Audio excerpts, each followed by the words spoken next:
All right, y'all. What is going on? There he is. There he is. The talented, the lovely, the magical, the mysterious Matthew Matson. What's happening, buddy?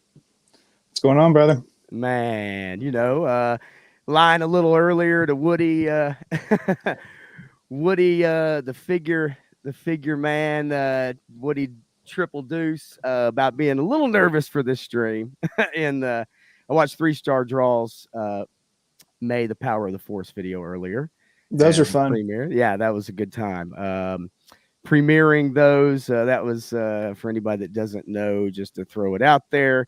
Punk with Toys wanted to do a May Power of the Force all of the month of May and pick out a different figure and have members of the fellowship pick out a different uh, figure to review. And there's been some very creative things to do, reviewing Star Wars toys from the Power of the Force line. And it's been a lot of fun watching those videos. And 3-star draws was tonight, which is my cousin down South 77. So that was I fun, man. I still have to find time to do mine real quick. I've got to get it done pretty quick. I've done a lot I've of got my mine. stage set up. I've got my stage set up. I've got everything kind of situated. Now I just need to figure out how I'm going to do it, what I'm going to say, and how I'm going to edit it. Okay. Editing.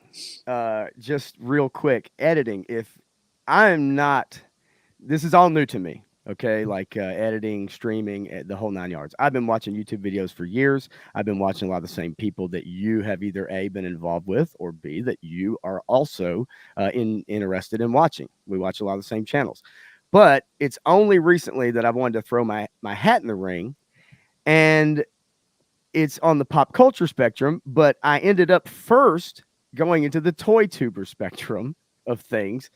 And I can thank a Punk with Toys, for that, for hosting a members only stream, and obviously a lot of stuff he's done for that fellowship with the toy tubing and everything. And it's been a lot of fun, a lot of Yeah, fun for me. yeah. My interests mainly lie in pop culture, and that's why you and I are here today, or tonight at 10 Eastern, 9 Central. That's for you, Lawrence. That's for you. That's for you, Larry. All right. So first things first, man. I want to kind of throw a little what's up with the chat. Kind of go through, and you feel free to highlight anybody you want to, my friend. Um, and I will do the same. Obviously, I saw a Punk with Toys in here. Thank you so much for hanging out, man. Obviously, 3-star draw, my cousin hanging out. Um, Legend Legend series, series. yeah, Loki Wartooth. Good to see you. yeah, Jay Astro. yeah, man. My bad. I'll let you highlight those, and that way I won't double up on you. How about that, man? I don't want to screw Uh, you up. Crusty Old Crow. Yeah, Awesome, man. man. That Great, was a great. lot about Lando, wasn't it? Yeah, it was awesome. I love those. Oh my They god. were so much fun. But it's disappointing. He hasn't read the Lando trilogy that came out from the Del Rey books that were reprinted in the '90s. I was like, I come on, man, you got I to go back saw and read those. I saw that, and as big a fan of Lando as he is, I have to say, yeah, he needs to read those. Um, and then obviously Woody is here What's too. What's up, up? Woody? What's up, buddy? Eric Thurman Thurman. is here. All right. Yeah, man, looking Sometime good. Toys. Yep. And then a little birdie told me that Aaron the Toy Enhancer ended his stream early tonight to come over and hang out and bring some folks. And Well, that's really he's right awesome. there. There he is, man. Thank you very Uh, much. yeah, that's really awesome, man. And I really appreciate that. I had actually messaged my cousin and told him, that's not necessary. Tuesday night's a busy night. Matthew, you know that there is a huge pop culture stream going on right now. Tuesday night's main event with Jeremy from Geeks and Gamers. That's a huge show. Yep. And I mean it's an awesome show. Love it. Axion. I was in their stream earlier with Mr. Wonderful. Love that show too. That Toy Leet's awesome. I don't usually watch them anymore, but World Class Bullshitters was on, and they I had love them too. they had Chad and Laser Pants on there talking about You know that guy from that island thing. Yes, yes, what a crustacean island. It's, uh so I saw that, and that was at, I think, 8:05 tonight, Yep. at least my time, 8:05, 9:05 your time, Eastern, um, or not, you're in Central with me, Larry's Yep. in Eastern. But anyway, point being is that, I saw that World Class Bullshitters. I've watched those guys for years. I love his toy videos that he does when he goes to Target and Ollie's and Walmart Yep. and shows the absolute Disney failure of all of their toy lines, which I think a lot of us can agree with.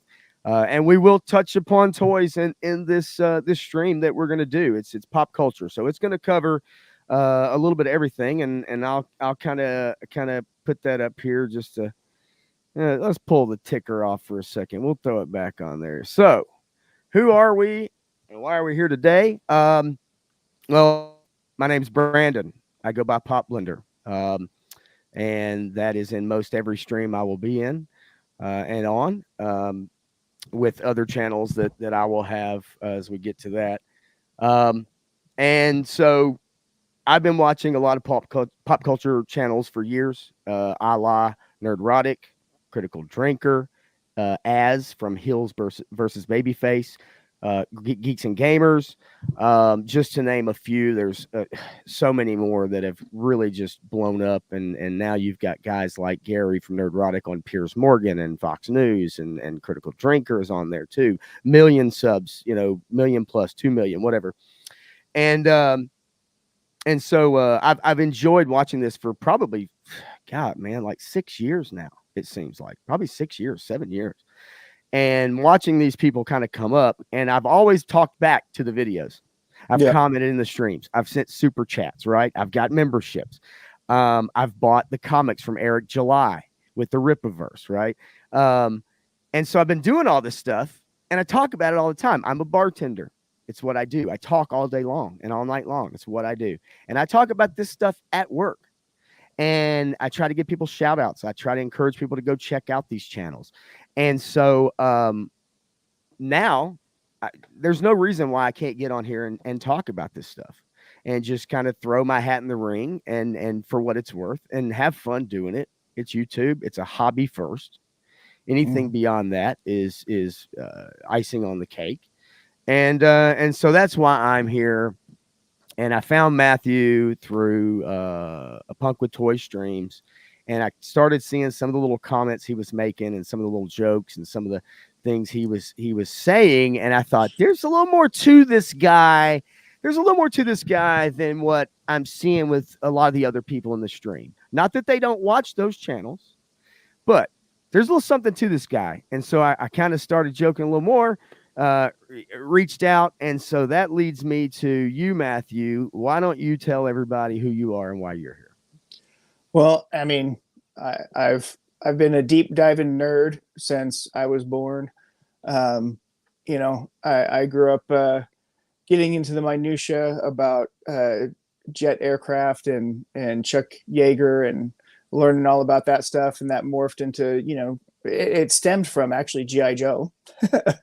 Me too. As everything did, kind of revolves around that era and time frame with aliens and my dad worked for NASA, and we watched The Right Stuff, and I got to meet some astronauts and people like that, got introduced to this world, and then I just started really getting into it. And then in the 90s it hit me hard with quite honestly the Timothy Zahn Star Wars books. Yeah, man. And I started getting into it, and then there was the Star Wars Galaxy magazine, and then there was all this deep dive indie movie magazine stuff that I was getting into, finding out the minutiae about how everything was done. I went deep on Star Wars to find out everything I could about who made it, who was involved. I bought all the script books. I got all the behind the scene art books, and just really got into who created this, how did they create it, all this stuff. Spurned a whole different thing that got me to the Power of the Force 2 action figures, and getting back into collecting comic books, and going to the comic book store every day, playing games, role-playing games, and just really digging in, and that led me to film school and did some projects. And my wife worked out in Hollywood, and I worked with some Hollywood people on some projects here and there. Did some sound mixing for a while, some camera work, some Okay. directing. Nothing big, all little tiny stuff, nothing major production wise. But my wife worked a little bit on The Fifth Element, and Okay. did helped out with some Vampire Hunter D dubs when they were coming over, and stuff like that. So we have our Hollywood stories from inside and out. I mean, And that's pretty deep, actually. I did not know that about you, so I'm finding out some new stuff too. Keep going. Don't let me stop you. Let and me stop. then my life all changed after getting my first degree in video production and film. Um, uh, Life situation changed and stuff like that, but I was always deep diving into this stuff. And I started noticing a real change in everything, and the way people were responding to it, in the way the media was responding to it, and how they were misconstruing everything. They were straight up lying about stuff. They were misconstruing what was actually happening when you look into the facts of the matter, and they're trying to twist a narrative around to Yes. something that it isn't real. It's what they created, and it creates this huge divide. And that's all it was about, was creating a divide. Um, and 2012 to 2016 is really when I started noticing it ramping up and becoming insidious. I wonder Um, why. I wonder well, why. right. What Okay. happened that year? I don't Yeah. know. Well, It's let's something let's weird. let's try to stay away from those topics. Yeah, yeah, yeah. You're good. I had to have my hat on. It's goofy. It is what it is. But I'm with you. We'll But stay away from that spectrum. yeah, it's not good for the channel. But at the same time, there I was looking for other voices, and I kept looking for stuff, and I ignored it for a while, but I kept going back to it. And then I was in my doctoral program for physical therapy, and in between study breaks, or I so much time studying, sometimes I just wanted something on in the background. And that's when I found Gary, and he had 500 subs, and he was just doing this little YouTube show while he was flipping parts for Tesla. Yep. And I got to know him, got to get behind the scenes with him a little bit, and his story is absolutely amazing. He's got some of it up on his YouTube channel that he keeps up there. And he's like, "Look, I'm an open book. Here I am, good, bad, and ugly." And I still say that his autobiography should be named "Crisis in Infinite Tijuanas," but his publisher said that wasn't a good title, so he had to change it to something else. Probably would be. Yes, yes, it probably would be. I only leaned in like that because someone asked what the hat said, and I'll show Oh, it. But look, I'll change hats here midway through the stream for anybody that But it is what it is. Yeah, that probably is not the greatest title, and I saw that stream with him. But you're right, Gary has an amazing story for somebody who in this realm, in this sphere now of pop culture, and who really cares about something so yep, much. There was a time in his life he didn't care about anything except for getting high. yep. That was it. Yeah, but I mean, he changed his whole focus when he got Yes. sober and everything, and Yes. he's found his passion. He's Hmm. found his other addiction, right? And he loves interacting with people, and he is one of the most humble, generous, gracious people that's out there. He has always been about gratitude. He's always been about this space is big enough for everybody. Right. The internet's big enough for everybody. Everybody can have a voice and should have a voice, and he keeps encouraging more and more people to get out there and Yep. speak their own voice Yes. out there. Get it out there.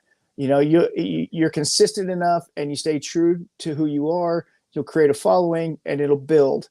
And I took a lot of that stuff. And when Punk was starting his channel, I contacted him. We went back and forth and just got to talking, and he talks about it all the time. And he's got that same mentality, that gratitude, that, hey, it's a big community, we don't need to exclude people. there's enough room for everybody's voice, even when it's overlapping sometimes. Sorry, Axion. um, but you're gonna you just stay consistent, do what you can, Yeah. and stick with it. Yep. It's a grind. But I learned so much from him, watching him go from 500 to a million subs. And honestly, the people that I connected to and watched with are the people that Gary connected to and streamed with. And there were some people back in the early days. His One of his co-hosts that he had on right before he took off, he was pretty terrible. I didn't like him at all. And then when he was off, his show blew up. It was because of the few key events that were timed perfectly. And he just took off, and I watched him rise, and I watched him continue to rise. And every decision that he made was a good one, because he chose the right people to stream with, and he chose Right. the right people to no longer stream with. Yeah. And not that there's any animosity there, because there isn't. But some of those people have animosity towards him, and that started bleeding through. And he's like, "Look, I don't have to say anything about it. I'm not going to say anything about it because it's not my place. I'm going to talk about my stuff." I without even really going there, I'll take a guess. Could be the helmet fella, maybe.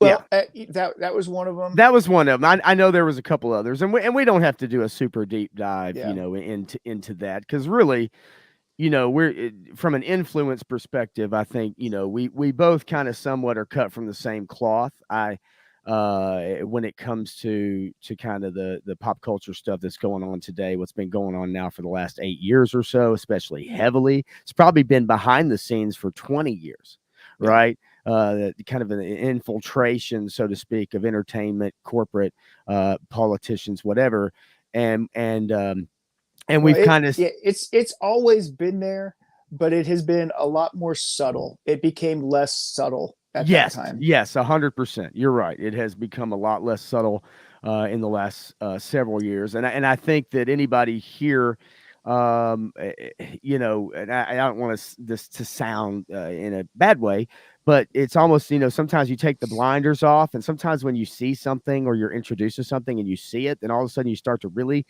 see it. Now that can work in other ways too. And for other people, I'm not, and those are some Arnidi or Sarkeesian messages, right? Anita Sarkeesian type messages. When you see it, you have to call it all out. When you see racism, sexism, it's everywhere, and you have to call it all out.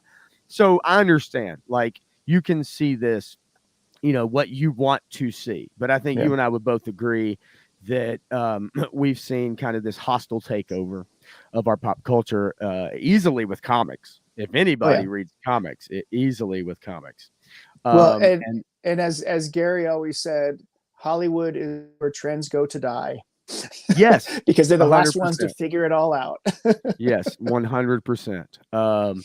And so I just wanted to kind of get that out there and say, hey, man, like, who are we? Obviously, everybody in this chat right now who knows who we are. But if anybody stumbles across this stream, they may want to get a little bit of an idea of who we are and why we kind of want to do this and have some fun doing it. And I think ultimately, at the end of the day, it's all about having fun, whether that's poking fun, whether that's enjoying what we love, whether that's calling out the bullshit. I mean, it is what it is.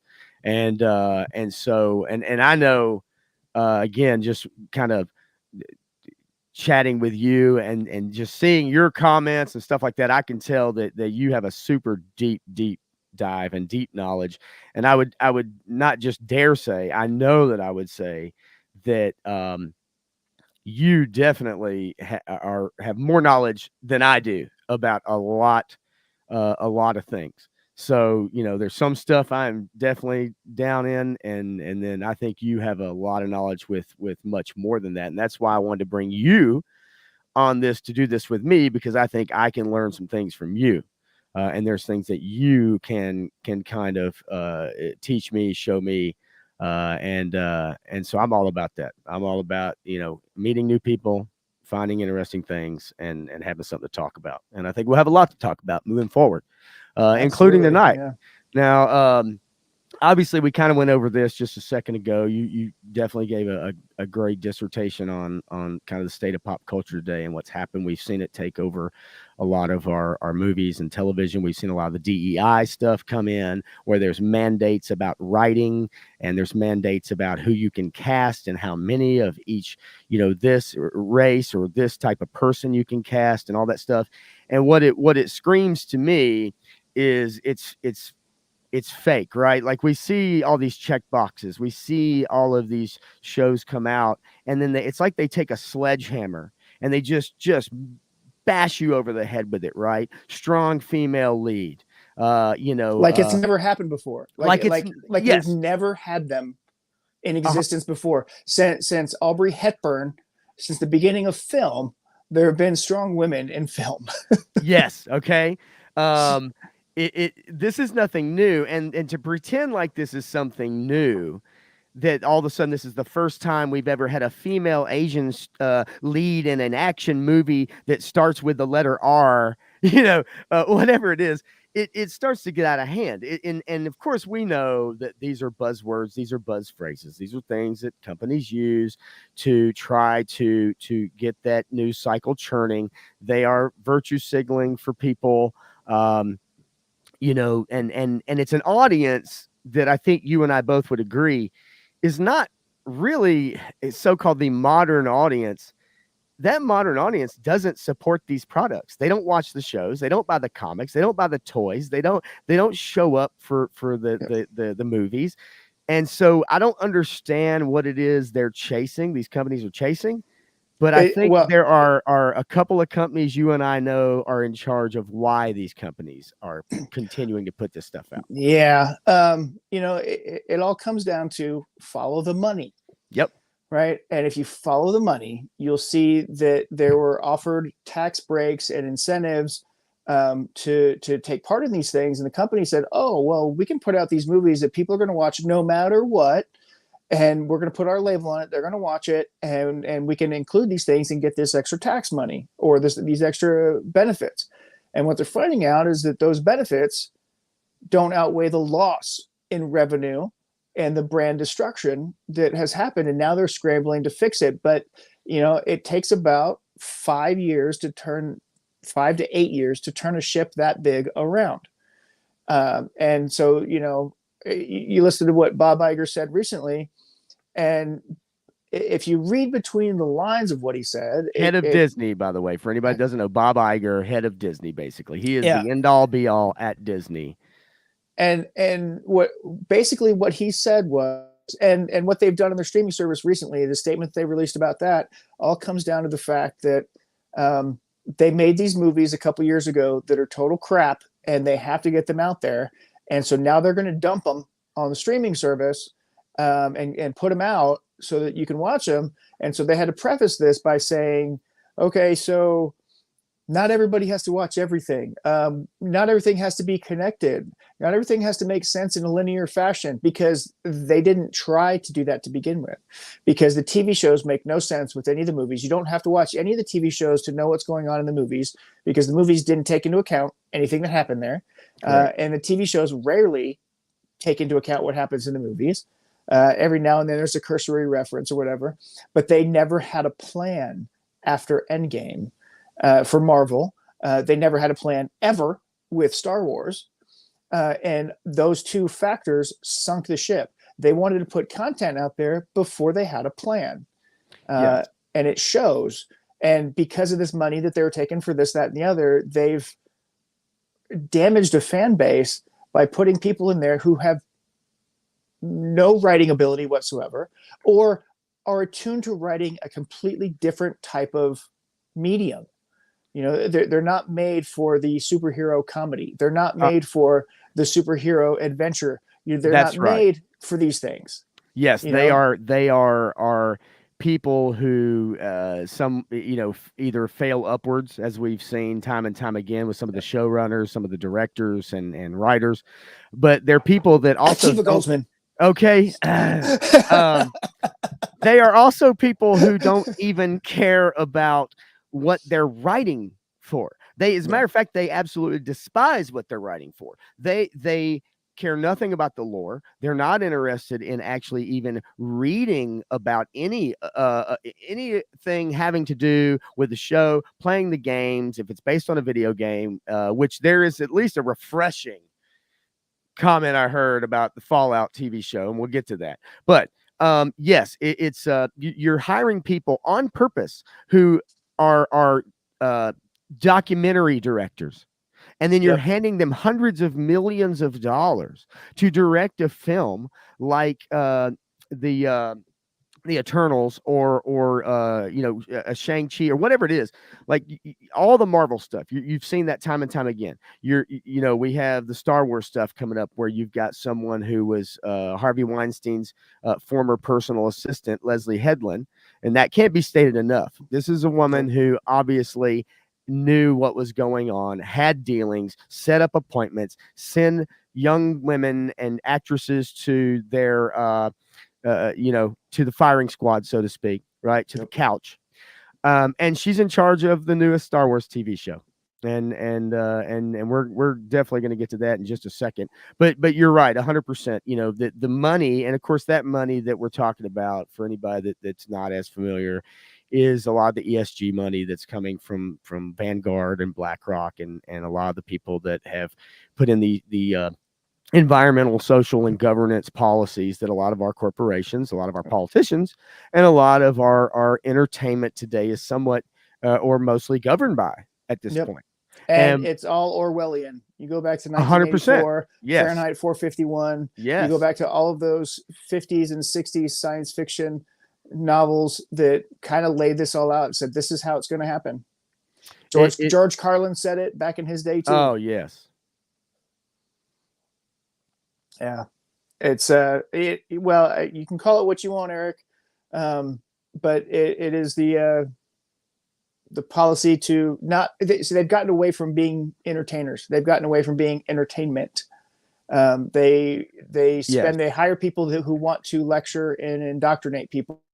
That's all that they want to do, and you can see it in their interviews. They actually state it in their interviews that that's what they want. Pay attention to what people say, because what they say is what they mean. They don't care about the art. They don't care about storytelling. They want to use the brand that people are going to come see to indoctrinate, promote, or talk about their social issues, and they don't have another story to tell. They don't have a good story to tell, not one that's of any interest. That literally is the only story, and you can dress it up, you can shape it up, you can bake it any way you want to, but the bottom line is that it doesn't. And I think at this point you and I both realize people are starting to wake up to this stuff. I think people have been scared to comment about it. People have been scared to maybe talk about it, and make videos and make podcasts and or just talk to regular people every day about it for the last few years. And I think you're really starting to see that change. I really hope so. We're starting to see that change. When Disney has to put out the actual numbers that they're losing like $4 billion a year. Yes. And they're bleeding money. Warner Brothers is doing the same thing, but not as bad. But Disney has literally lost $4 billion in the last couple of years, and the previous 8 years or whatever since 2019. So whatever, they've lost a total of $8 billion in revenue. And so Star Wars is actually costing them money. Marvel is actually costing them money at this point. Yes, and all you heard was a lot of double speak there for a while about just putting out content, and we want to make stories for everyone. And when you make stories and things for everyone, you make them for no one. And I'm not saying it's not people aren't able to please the masses. Okay, we saw in years past a Steven Spielberg, a George Lucas, there are creators able to please the masses, but I think we've seen that hyper focusing on quote unquote the modern audience is really been not the right way to go. And like you said, with Disney losing billions of dollars, and really just in the past, I think it was 2023, it was like $1 billion a quarter. Yeah, it was like $1 billion a quarter there for a couple quarters. Yeah, that is amazing. massive. Yeah, and so they're going through big time layoffs and restructuring and all this stuff.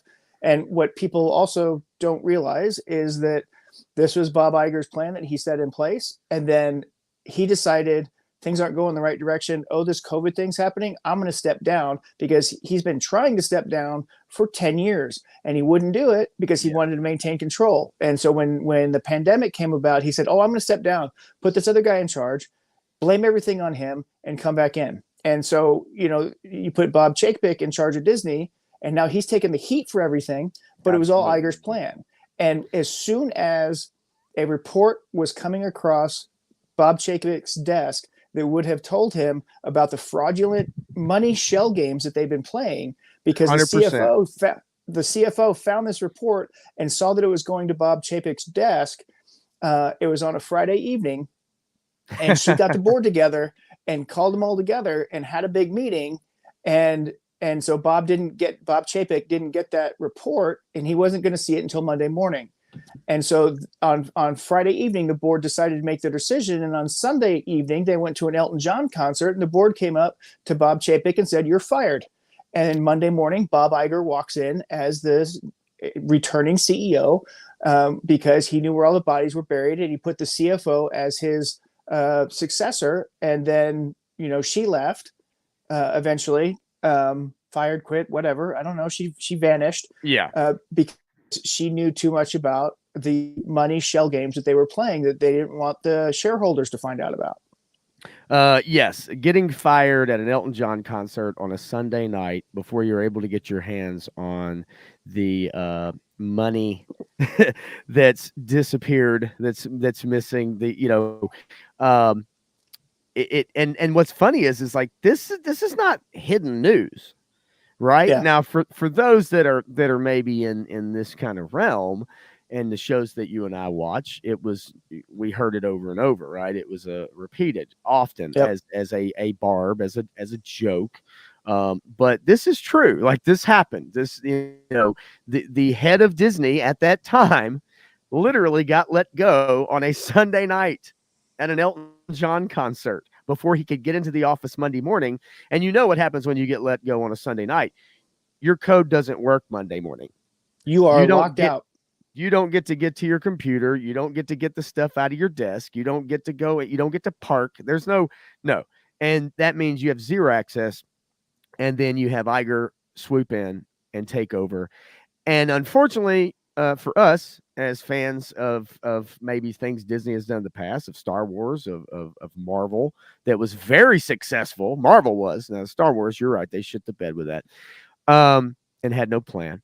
Um, but for fans of these properties that were doing fine, a lot of the stuff we've seen in the last few years, this was all Bob Iger stuff to begin with. This wasn't Bob Chapek. This was Bob Iger stuff he okayed years ago to happen, and then it finally came around. What's funny is Chapek takes the heat for a lot of the kind of the falling down of the properties, but then Iger comes in, and instead of being like the savior, it's status pro quo, right? Like, he's literally just continuing the same stuff and then going on these investment calls, which I've had the pleasure of listening to. It's a Some of great those are channel. great. Yeah, it's a guy named Valiant Renegade that does an Yep. amazing job with that. Valiant Renegade, I highly recommend his channel, especially when they listen to the Disney and earnings calls, Warner's earnings calls. So And the success of Marvel was Jon Favreau and I forget the other guy's name. uh, But I know that they fired him uh, and put not fire. They got rid of him. Told him he couldn't do it because it was an Ant-Man thing or something. I forget which it was. And then Feige basically took full control over it. And Feige's big goal, he wanted to do Star Wars. I mean, it's like J.J. Abrams. right, He didn't want to do Star Trek. He wanted to do Star Wars. And so he made Star right. Trek Star Wars. Yeah, which obviously turned out wonderful. There's something to be said about that 2009 movie. I thought It it was was fun. entertaining. Yes, Yeah, I it's went to see it. entertaining. I went to see it at the theater. I actually enjoyed it. Now, each successive movie after that, Look, what looking back on it, The only property that J.J. Abrams had a control over that I enjoyed was Fringe. Loved Fringe. Um, and when he was a director, when he had no writing or producing responsibilities, he was just a director of Mission Impossible 3. He Yes. turned that one around, turned that whole franchise around with that style, and then they took off with it. But everything else that he's touched has not been good, in my opinion. But Yes, I agree. Now, were you earlier? The name you were forgetting no, was not. Yeah, it wasn't James Gunn. Although James Gunn, he did get let go, like yep, Gina Carano. However, James Gunn was able to get his job back somehow. yeah. So Uh, there was somebody higher up. It's not a common name that you would know. It's not a director or something like that. It's an executive at Disney that actually Perlmutter, Ike Perlmutter. yes, Ike. It's Ike Perlmutter. That I was. It Yep, was on the tip of my tongue, and yep. I thought, man, is he talking about There it Ike? is. And yes, Yep, when I'm Ike talking. got shoved out, Yep. yes, you're right, and he got shoved out. Why? Because he said that female toys don't sell. Is it right? I mean, and he's also a Trump supporter. I mean, that's Well, has a so lot to yeah, do with it. there was political motivations to Yes. why they got rid of him, um, and I don't know if it was that per se, exactly, because Todd McFarlane said the same thing, and then Bobby Valley comes out with his all female wave, and guess what? Well, no, you're right, but I think someone in Ike Perlmutter's position, there are Mm-hmm. people with bows and arrows aimed at his head, ready Oh to yeah, go. for Right, right. sure. You know what I'm saying? Yeah. And so I think Well, the but Ike was smallest also thing. Ike was known to be challenging to work with at times, because he had his direction, the way that he wanted to go with things, and Yes, he got things done. And so yes. it's similar to what happened to Joss Whedon, but there's more to that Joss Whedon story. Um, yeah, he made some mistakes, he did some things, but he's still the best dialogue writer in all of Yep, Hollywood, next to Quentin 100%. Tarantino, maybe. But Yeah, no, I'm with you. I mean, everybody has their favorites, but I agree with you in that sense. And it's amazing just how quickly the coin can turn for somebody, and a lot of times it has nothing to do with their art. It has to do with who they voted for, or some of their hobbies or whatever. It's yeah. very interesting. I want to say hello to a couple people that jumped in. Grievance, man, you're late. That's okay. Better late than never, don't baby. You know what I'm talking about? don't Uh, wa- apologize for being late, yeah, just come and man. enjoy.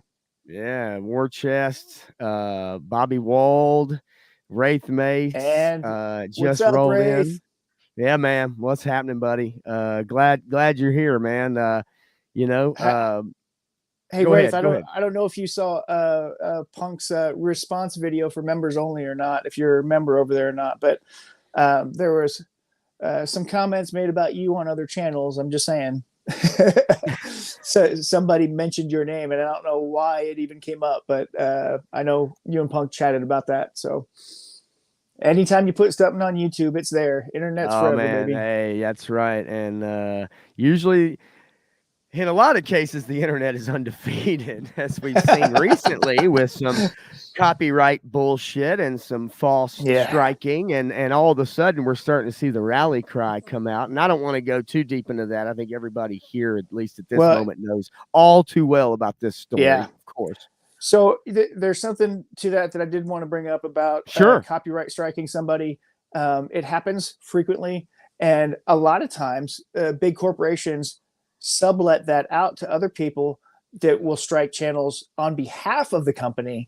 But then, so if you fight it and challenge it, sometimes it goes away because they're like, we got nothing to back it up because we don't actually own this. It belongs to them. We just use this name to make you think it was this big company, and it wasn't. In this case in particular, also the other reason that they do that is because if the thing gets overturned, the person who filed it gets dinged, and so this person has been hesitant about doing striking on YouTube for that reason, but Okay. he has done it, and now it's going to blow up in his face. And so, for the first time ever in his entire career, he credited someone for some images that he used. Whoa, what? I did not. I Yes. actually did not see or hear this, and haven't heard Yeah. anything about So it. Are you serious? he made a post, and he said thanks to the images from, as he posted Wow. some of the ferret images that Wow. came out recently. So losing 600 subscribers in like 2 days Yep. may have an effect on you. Yep. Yeah, absolutely. It's although, they'll never ask for memberships, never ask for super chats. That's fine. That's your prerogative. That's everybody's prerogative, right? Like Yeah. however you want to run your channel is how you want to run your channel, but there's an etiquette involved. There's an etiquette involved, and the people that do this space know the etiquette. And if they don't, they find out really quickly. And if it's been a bad actor for quite some time, and finally now you get a rallying cry, and I've seen more community posts, I've seen Mm-hmm. more videos That's than one of the I've best things ever ever. seen. That's one of the Yes. best things ever is with new X Twitter is out there with the community notes tab. That thing is phenomenal, and it's really calling people out on their nonsense. Um, it seems like whenever certain directors have free reign, the results can be disappointing. For example, Zack Snyder did an amazing job with 300, but his work on other IPs hasn't been. And so when I think Zack Snyder is a very interesting director. He has a very interesting style. Do not let him write anything. Let No. him adapt. Let him adapt some things like 300, Yes. like Sin City, or The Yep. Watchmen. I mean, I Yep. really loved his Watchmen I adaptation, did especially if you too. see the full thing. And I like the ending better than I actually do the comic book because the giant squid thing doesn't make any sense. No, not no. Yes, 100%. but I agree. but you put him fully in charge of something, and you see what a train wreck it was. So bad, so that Kathleen Kennedy even had to turn it down and say, "No, we're not using this." And he goes Oh my and God. makes a trilogy of movies, and then he's got 4-hour versions of each of those movies to go into his waste of time. And if you just take out the slow mo, those movies would be 75% more efficient. Dude. Okay. So I got to be honest with you. Um, of course, when you're at home and you're streaming, it's easy to kind of, you fall asleep, or, hey, I got something to do. I'll get back to it. Right. But like, I've only ever walked out of one movie in my lifetime. Okay. Now, obviously, Rebel Moon, not theater, right? Not a theater movie. Okay. Yep. However, the one movie I walked out of, I was really young. It was Hot Shots Part 2. What? Really? I'm sorry, man. I was about 30 minutes in, and I was like, this is just not happening for me. I was a kid. I was a kid, but I got to be honest with you. I did. I was like, oh my God, I can't even do this. That's the only movie I've ever actually walked out of in my life. But You know what mine was? what go? Yeah. What is it? A Thin Red Line. Really? Have you ever seen that movie? That's was it Clint? No. Which one? Which one is it? I know I've probably seen it on cable. You know what? I don't even remember. It's Is it this about art. protecting a president or something like that? No. Shit. The movie is about a soldier going on a shamanic journey Oh, in yes. Vietnam, Yes. and Okay. he's seeing this blue bird, and he follows this blue bird around, and That's it's the right. most pretentious piece of crap that I think I've ever seen. And I was so pissed because I was expecting a Vietnam movie, and it turns into this weird drug tripped shamanic, which hey, I mean, I was into shamanic culture for a long time, so that it's a Okay. totally different story. I'm familiar with it, but Sean the Penn. That's movie right. just didn't hit right, and I was like, I'm out.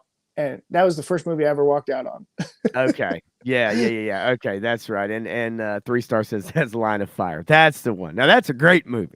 Yeah, no. Sean Penn. Yeah. Okay. Yep. I'm with you there. That's it. Okay. Yeah. This is another comment from 3 Red Line was fucking terrible, but I finished it once.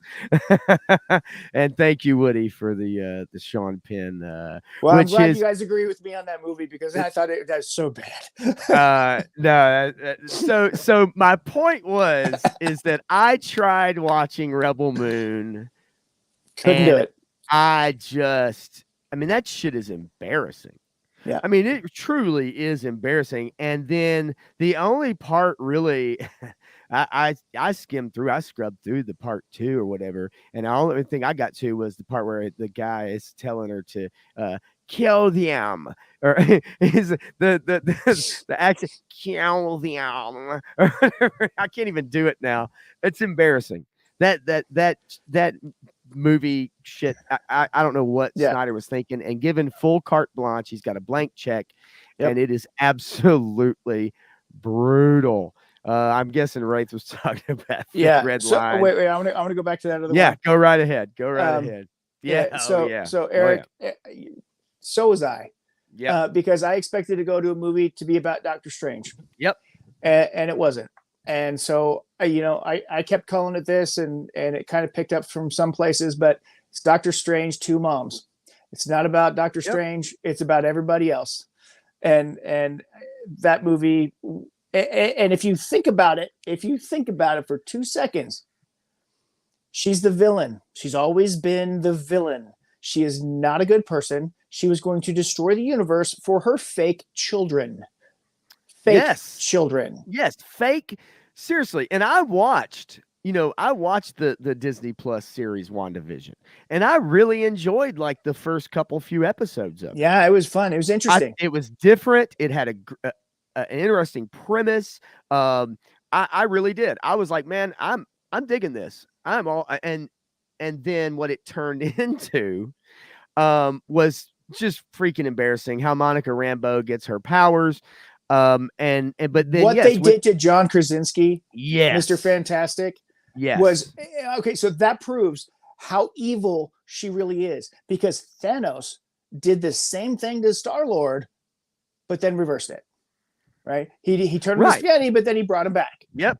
Turn him She, spaghetti. Yeah, that was a great scene, by the way. That whole scene with them was fantastic. yeah. But you're absolutely right. Yes. And so she does it and just wipes them out. And so they wipe out some of the best Marvel Universe characters in like 2 seconds flat. You destroy the smartest man in the entire multiverse, Mr. Fantastic, in that fashion. And it's like, really? Mr. Fantastic is the smartest person of all beings in the entire Marvel Universe. Well, Punk seems to disagree with you on multiverse. That's fine. Everybody can have their and opinions. exactly, and that's okay. I mean, look, I could definitely see where there's some entertainment value, because we both know that the Marvel movies, from a cinematic aspect, from a visual aspect, usually are at least entertaining, except for the Eternals, which was one of the most boring slogs that I've ever seen. Absolutely brutal. But there were, Yeah. nothing. But there were some entertaining parts in Multiverse, but I think the story, at the end of the day, and maybe some people don't take away from it, but I think it was easy and plainly to see that she's okay for doing, like, taking over a town in WandaVision, and literally mentally, taking these people, and they're incapacitated, right? They're under immense pain, and she's okay with that, to have her little family, right? Yep.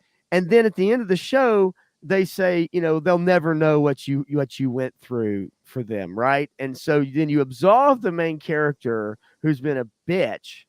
You absolve her of responsibility, and then you do the same thing in the movie about what was supposed to be Doctor Strange turns into a movie, like you said, with My Two Moms, or it's a shame. It's a shame. Yep. And I think we started to really see those cracks coming into these movies and shows, and I think most of all the Disney Plus shows have been just terrible. Absolute. I mean, there's elements of the Hawkeye one that I liked up until the whole Kingpin thing. That was pretty terrible what they did to Kingpin. They've destroyed all of their strong characters. Every one of their good characters, they've eviscerated. And honestly, it did start with Endgame, because Infinity War is the end of that universe for me. No Way Home is awesome too, but Endgame, they really did destroy Tony Stark and Captain America in that movie by having them completely do a heel turn on who their characters are and the essential essence of who they are. Captain America has always been about sacrifice, about sacrificing himself for the greater good. He would not destroy the timeline to go back and spend with Peggy, no matter how much he loved her. Right. He would move on with his life. He would move forward. He's not stuck in the past. Yes. And so you can't take that away from him because he has moved beyond that into the future. And now if he goes back in time, he can't change any of those things, those key points in history that were so important that he could have saved billions of lives Yes. Oh, if he had exactly. done. No, none of that makes any sense. You and I both know Captain America would never do And that. That's and ridiculous. if Tony Stark had learned his lesson and was making a true sacrifice, he would Say not it. have skipped 4 years. Yes. Say it. That's He right. he would not have skipped that time frame, and 100%. his and at the potential expense of his daughter. He knows that the greater good of the entire world would be better if it never happened. But because Yes. it happened and they were gone and then they came back, now you have to deal with the ramifications of people moving on with their lives and then having their old life resurface. And Yep. that's massive levels of trauma for everyone on the freaking planet. Yes, yes. No, it's how they handled that. It really damaged things going forward. And then you kill off Tony Stark, right? And now, of course, soon we're going to have this absolute somehow through the multiverse, he's going to come back. Robert Downey's going to come back. Chris Evans is going to come back. I Well, just I don't know how it's that rumored. doesn't. I don't It know if it's is, actually going to yes. happen. I don't know. I mean, I just don't know where they go from here, and I really don't. And War Chest actually saying about Madam Web, which that was technically a Sony product with the Spider Verse, so to speak. I did not have to go see that movie to know that that movie was absolute garbage, and I hate the fact that you had to watch it with your kids. You know what? I mean, I like Sydney Sweeney's response to the whole Oh, thing, and I like yes, her. I So do too. I might watch it at some point just for that. I mean, hell, I watched Bloodsport with Well, Vin Diesel, and that yeah, was yeah, yeah. yeah. Van Diesel back in the day. I don't know. I love, man. Of course, I was a kid back then, so something like Bloodsport or No, something. not Bloodsport. Bloodshot. Sorry. Oh, okay, okay. I was about to say, I'm like Bloodsport. I mean, when I was a kid, I thought that dude was the baddest No, man on the yeah, planet. we You know what I mean? well, there's a whole backstory behind that one Oh, too. right. We'll get into that another day. We'll get into that another day. We've been banging on Marvel for a little bit, and rightly deserved. We both know that, rightly All right. deserved. Yep. And so I think now maybe we can kind of shift gears and maybe kind of I want to can answer this one real yeah, quick right before we switch. absolutely, go right ahead. I don't know. The potential is there, but they have lost so much of their audience. I don't know if they can bring them back. It would have to be something very spectacular, and it would have to be done perfectly. And I don't know if they are capable in the structure that they have right now to bring back either Star Wars or Marvel. I agree with you. And 3 Star had a comment that I just wanted to highlight. You know what would have made the Multiverse of Madness better? Cobra Law. I did see that. Fan freaking tastic, and we're gonna be getting some Cobra Law So here. we're gonna be Real getting some soon. Cobra Law here in a minute. Multimedia toys, man. It's coming. It may very well be coming in the Bonaventura movie for all we know. Who knows what's going to happen? Bonaventure, I don't know how much he's going to have involved with it. I know he's got a piece of the production rights, but Oh, I don't sure. know. Yeah. All right. So, I guess to jump on the topics du jour and kind of get it moving. I did want to mention the Acolyte coming up here. If any of you guys know, Disney Plus has a new show that is being show run by Harvey Weinstein's former personal assistant, Leslie Headland. And she is in charge of it. It has been called many things by her. And she has described it in every interview I've watched. She has brought up the fact that a woman as a woman of queerness. I don't know every other way that you can describe it. I don't care about that. I don't think anybody that cares about that. I think most normal biggest people we problem talk is to. my biggest problem is nobody should care about that because Yeah, I don't want it up in front and center what you do in your bedroom with your partner. 100%, I 100%. don't want to hear about it. I don't want to see it. It's none of my business. Yes. And so that being okay, number one, when the show first started being talked about, those are the first things we're getting about it. We're not getting about the content. We're not getting about the characters. We're not getting about the plot. We're getting identity politics, or we're getting that message come through. This is what I wanted to do with the show. This is what it's about. It is my experience translated to screen, or an experience translated to screen. And the reality is that most everyone I talk to on an everyday regular basis, that they don't care about that. That's not the only trait that someone has in their life. That's not the Right. only thing that defines them. It's insulting to those And people to make you think that a it hundred is. percent, yes, 100%, and to continue to pander in that way, and again, to try to go after a modern audience, whatever that means. The audience that we've seen time and time again not support the comics, not support the toys, not support the movies, not support the video games. Um, to continue to go after it, but also use it as a talking point. I want to know about the Yep. characters. I want to know about where it's set. I want the people who are acting in the movie or in the show to talk about the show, not real world stuff. Yep. That's why we're watching the show, to escape from Yep. real world stuff. So the Acolyte, um, let's I just mean, I don't know if you guys care about spoilers, but I mean, they've spoiled something pretty they big 100% did on their own. on Disney their on own. their own Yep. spoiled a very big plot point, or of the show. Yeah. I don't have to reveal it here. If anybody's interested, that's okay. I don't want anybody to be upset about it.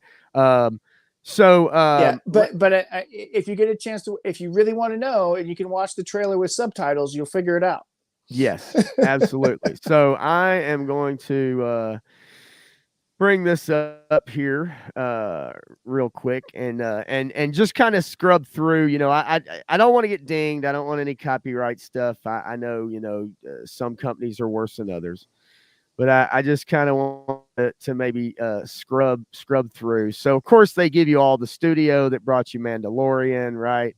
The studio that brought you the studio that brought you Andor, which is probably their best show that nobody Well, watched. yeah, I mean, you go back to it, and it's like, okay, you've got Rogue One, you've got 2 seasons of The Mandalorian that were adequate. All of those things were adequate, and so you're bringing us the adequate people. Yes. Yeah. Yeah. Give us the adequate people. Give us the okay stuff, right? The brand new, this is going to be a banger, and we want the That's gonna people be my who new kind of title did for this. okay. Yeah, That's gonna, right. yeah, that's gonna be my new title for this: the adequate acolyte. Yeah. Okay. Yeah. Hey, that's good. I love it. Uh, so basically, just to give a somewhat bit of background here, the acolyte basically is someone who ends up following, I guess, the dark side, right? Like, this number one, this happens. It got changed. It changed to now it's 100 years before Phantom Menace, right? It originally was supposed to be like 500 or 1,000. So now we're in a time of 100 years before the Phantom Menace. So a lot of the things in this show are going to change lore. They're going to change some of the things that have happened, because if you remember, the Sith have not been around for 1,000 years, right? Or millennium, right? Well, that's only if they follow their own lore, which Which they they have been won't. known to not do. 100. Yes. They 100% do not do, and it's because I don't think they even watch their own shows. I don't think they read their own stuff. No, they don't, and that's Yeah. been the problem with Marvel and Star Wars, both Yes. of them. Yes. But But anyway, so basically, what you have is you have a village 100 years before Phantom Menace. The Jedi taking children, which we all know has been kind of the deal. They found force sensitive children, and in this village, you have basically one child that gets taken to the Jedi, and you have another child who did not. Stop me if I'm wrong, but so far I think we're on it. And then the one that did not, basically grows up to become a Sith acolyte, although they don't mention the word Sith, right? I don't think they mention the word Sith. well, Uh, and hopefully they never do, right. because that's the way they can say it's still in universe. And we have Trinity here. We have Trinity wielding a lightsaber. Who dies in the first episode, by the way? Who dies in the first episode. And so the whole thing's about her murder. I mean, they pretty much tell you this in the trailer. The trailer shows you that it's about solving a murder, and it happened in this room that they're investigating that she was in at that time. So she obviously dies in the first episode. So anybody who wants to watch Carrie Ann Moss, forget about it. Well, I mean, she may be in flashbacks. I don't know. Yeah, but, I would assume flashbacks. I would assume yes. We're gonna get that, for sure. I mean, I don't know why you bring a name like that in, and then in the first episode, it's one thing to do Sean Bean that way, but it wasn't even the first episode. It took a whole freaking season. You know what I mean? Yeah. It took a whole season to get rid of Sean Bean. He wasn't going so easily.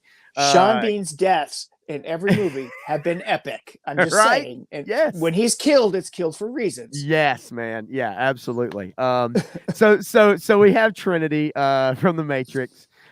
Carrie Ann, who looks great. She looks great, but she also looks her age. It's appropriate.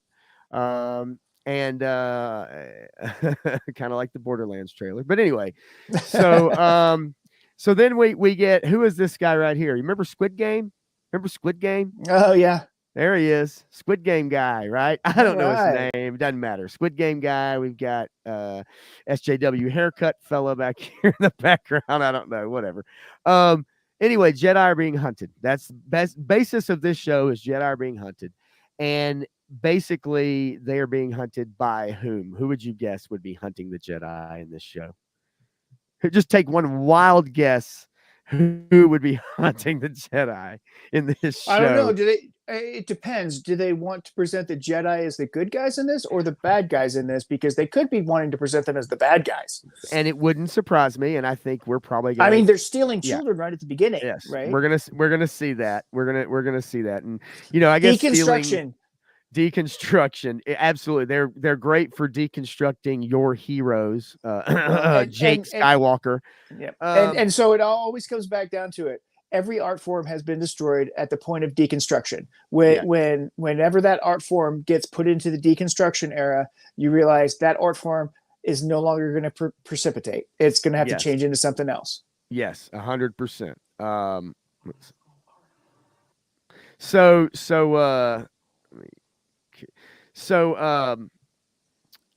the basis of the show, ultimately is that the Jedi are being hunted.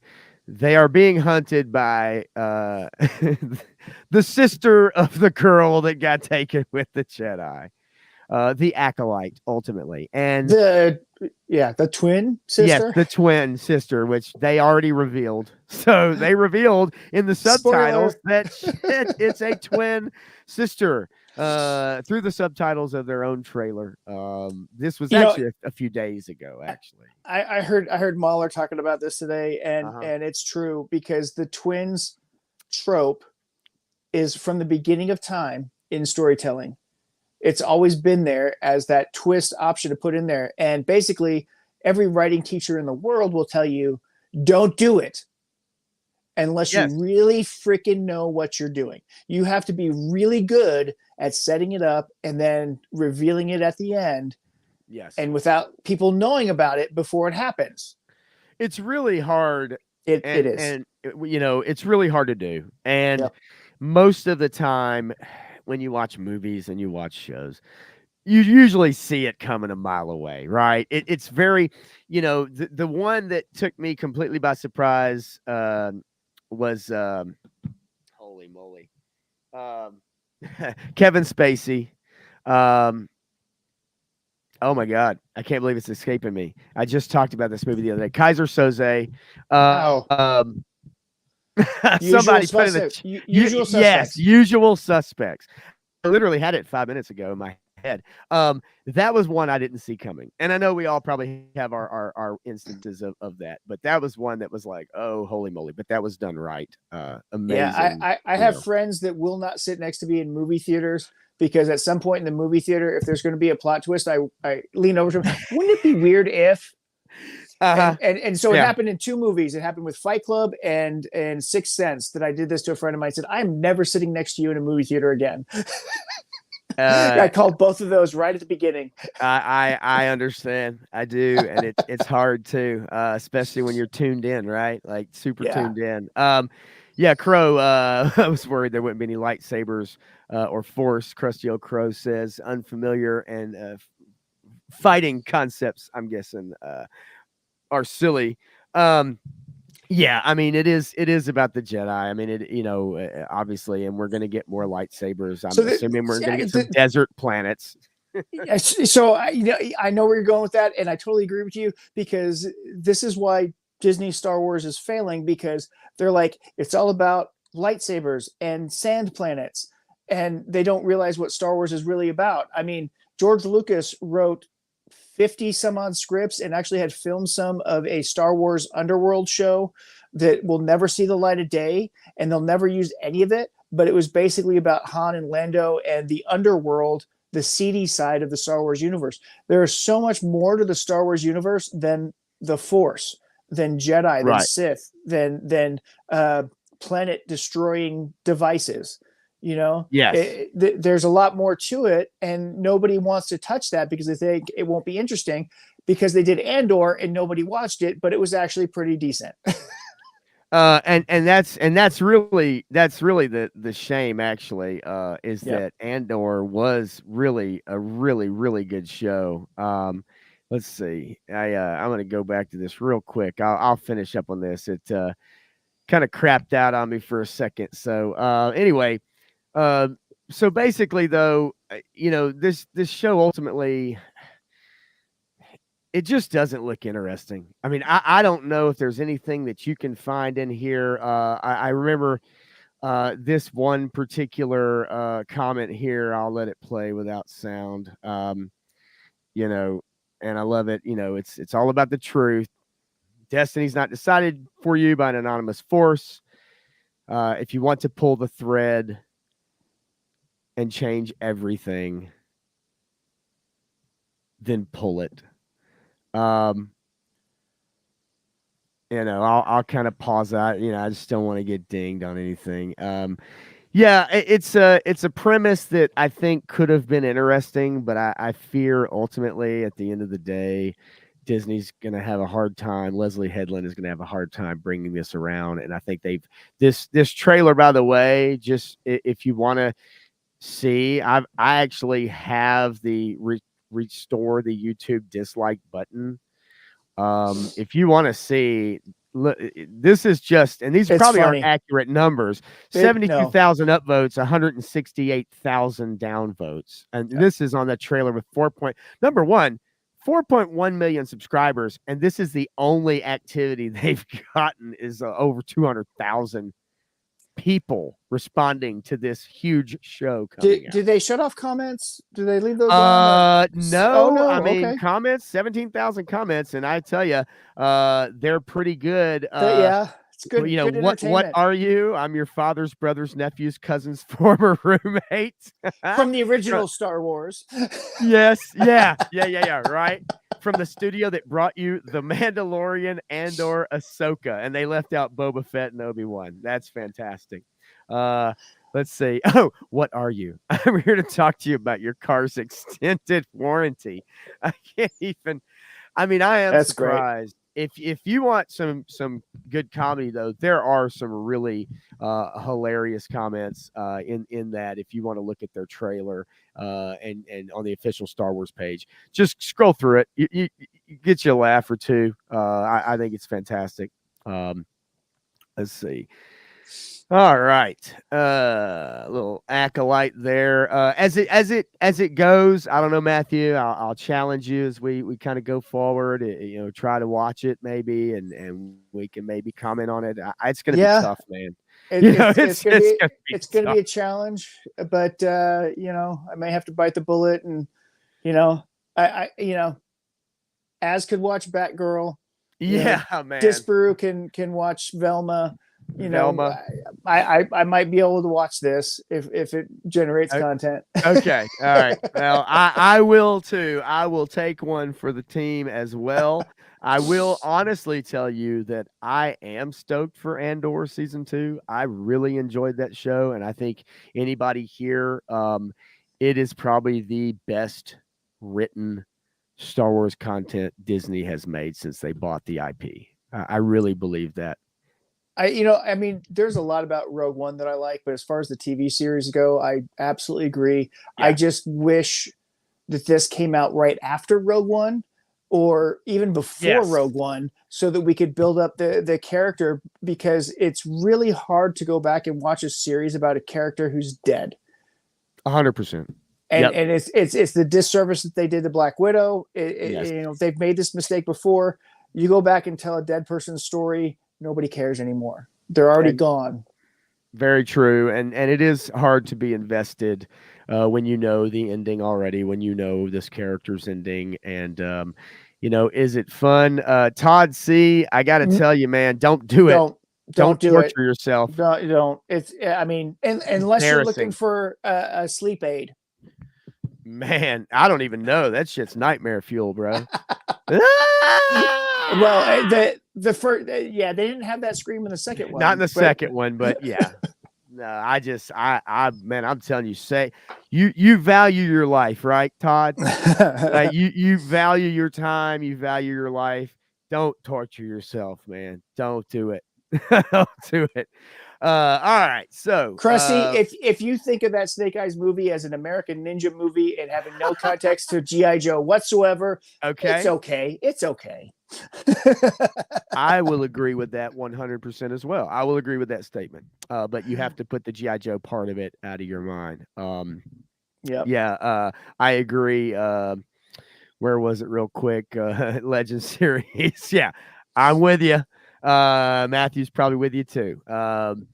All right, so moving on. We'll keep up with Acolyte. We'll keep everybody posted, and maybe we'll watch it so you don't have to. That can even be more fun, actually, hearing our review about it. X-Men '97. I love this show. Absolutely love it. I was not a. I love Batman the animated series. When Yes. X-Men '97 was out, I was playing drums and playing in bands and chasing girls, and I was not watching many cartoons, to be quite honest with you. Select few, here and there. Um, but I've gone back since, and I've watched most of that original series. But man, oh man, I was really worried about this show. I was really Yep. worried because of the runner of the show, and then some of his, I say politics, but other things involved with him. However, he also got fired before this show came out. Yep. It was found out he had kind of his own, let's say, risque site, his risque videos, Yep. more than risque, really, could be considered X-rated, I guess. Yep. And Disney, even though they've strayed off of the family path to an extent, probably had a come to Jesus moment when that went down and said, okay, we've got to part ways. So I was Yep. really worried. I got to tell you, I'm pleasantly surprised. I highly recommend anybody get a chance to and check out the X-Men '97 show that's come out So on Disney Plus. I find it disheartening that they shoot away so many people who would have watched it by the simple Yes. change, one, the change in Rogue's design, and two, an overemphasis on something that didn't actually take place in the series. The whole thing with Morph. That Right. Right. that's not really a thing that happened in the series, Correct. but they wanted to tell everybody about it. But the writing on this was, it was pretty good. I mean, I still have my qualms with it. There's some things here and there, but it doesn't have to do with the main storyline.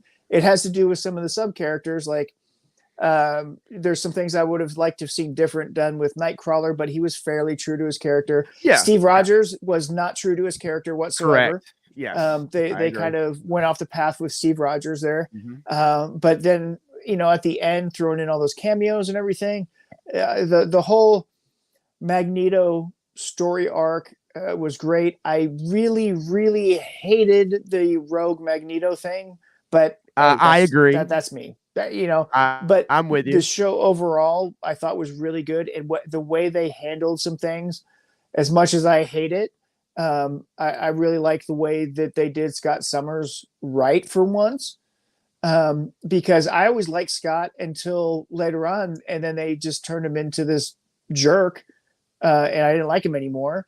And then you bring it back and you make him a good leader again, and I enjoyed that.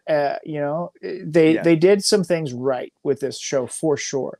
Yes, I agree, and a lot of the things that we had been hearing and reading, and for any of y'all that on the periphery with it though, not only with obviously the showrunner, but but a lot of the conversation again revolved around identity politics with this show. It wasn't Yeah, about the show. It wasn't about the characters. It wasn't about what's going on with the plot and everything. It revolved around identity politics and sexual preference and gender identity and stuff like that. And ultimately, at the end of the day, when you watch it, you're like, I mean, okay, I guess I could see people taking their own things out of this, and there are yeah, some things here and there, but ultimately, at the end of the day, it was not the big sledgehammer hitting you over the head like they made it no, out to be, no, it right? wasn't. And they did some really hard hitting moments in this show between Scott, Madeline Pryor and Jean Grey, and having the kid, and they did what the original X-Men show did back in the day, is they hit hard hitting topics.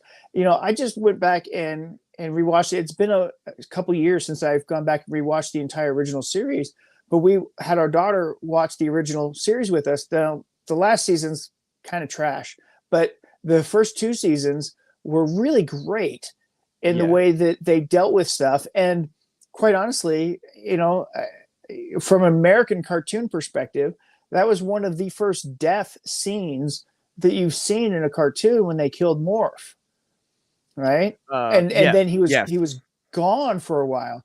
I mean, if you know the original story for Voltron, yes, they killed Sven in the beginning, and the guy that came back was a clone, right? So you had stuff like that in Robotech and things like that. But for an American cartoon, this was really the first time that they had killed off a character, like in the first series of shows. Yeah, it doesn't happen, especially in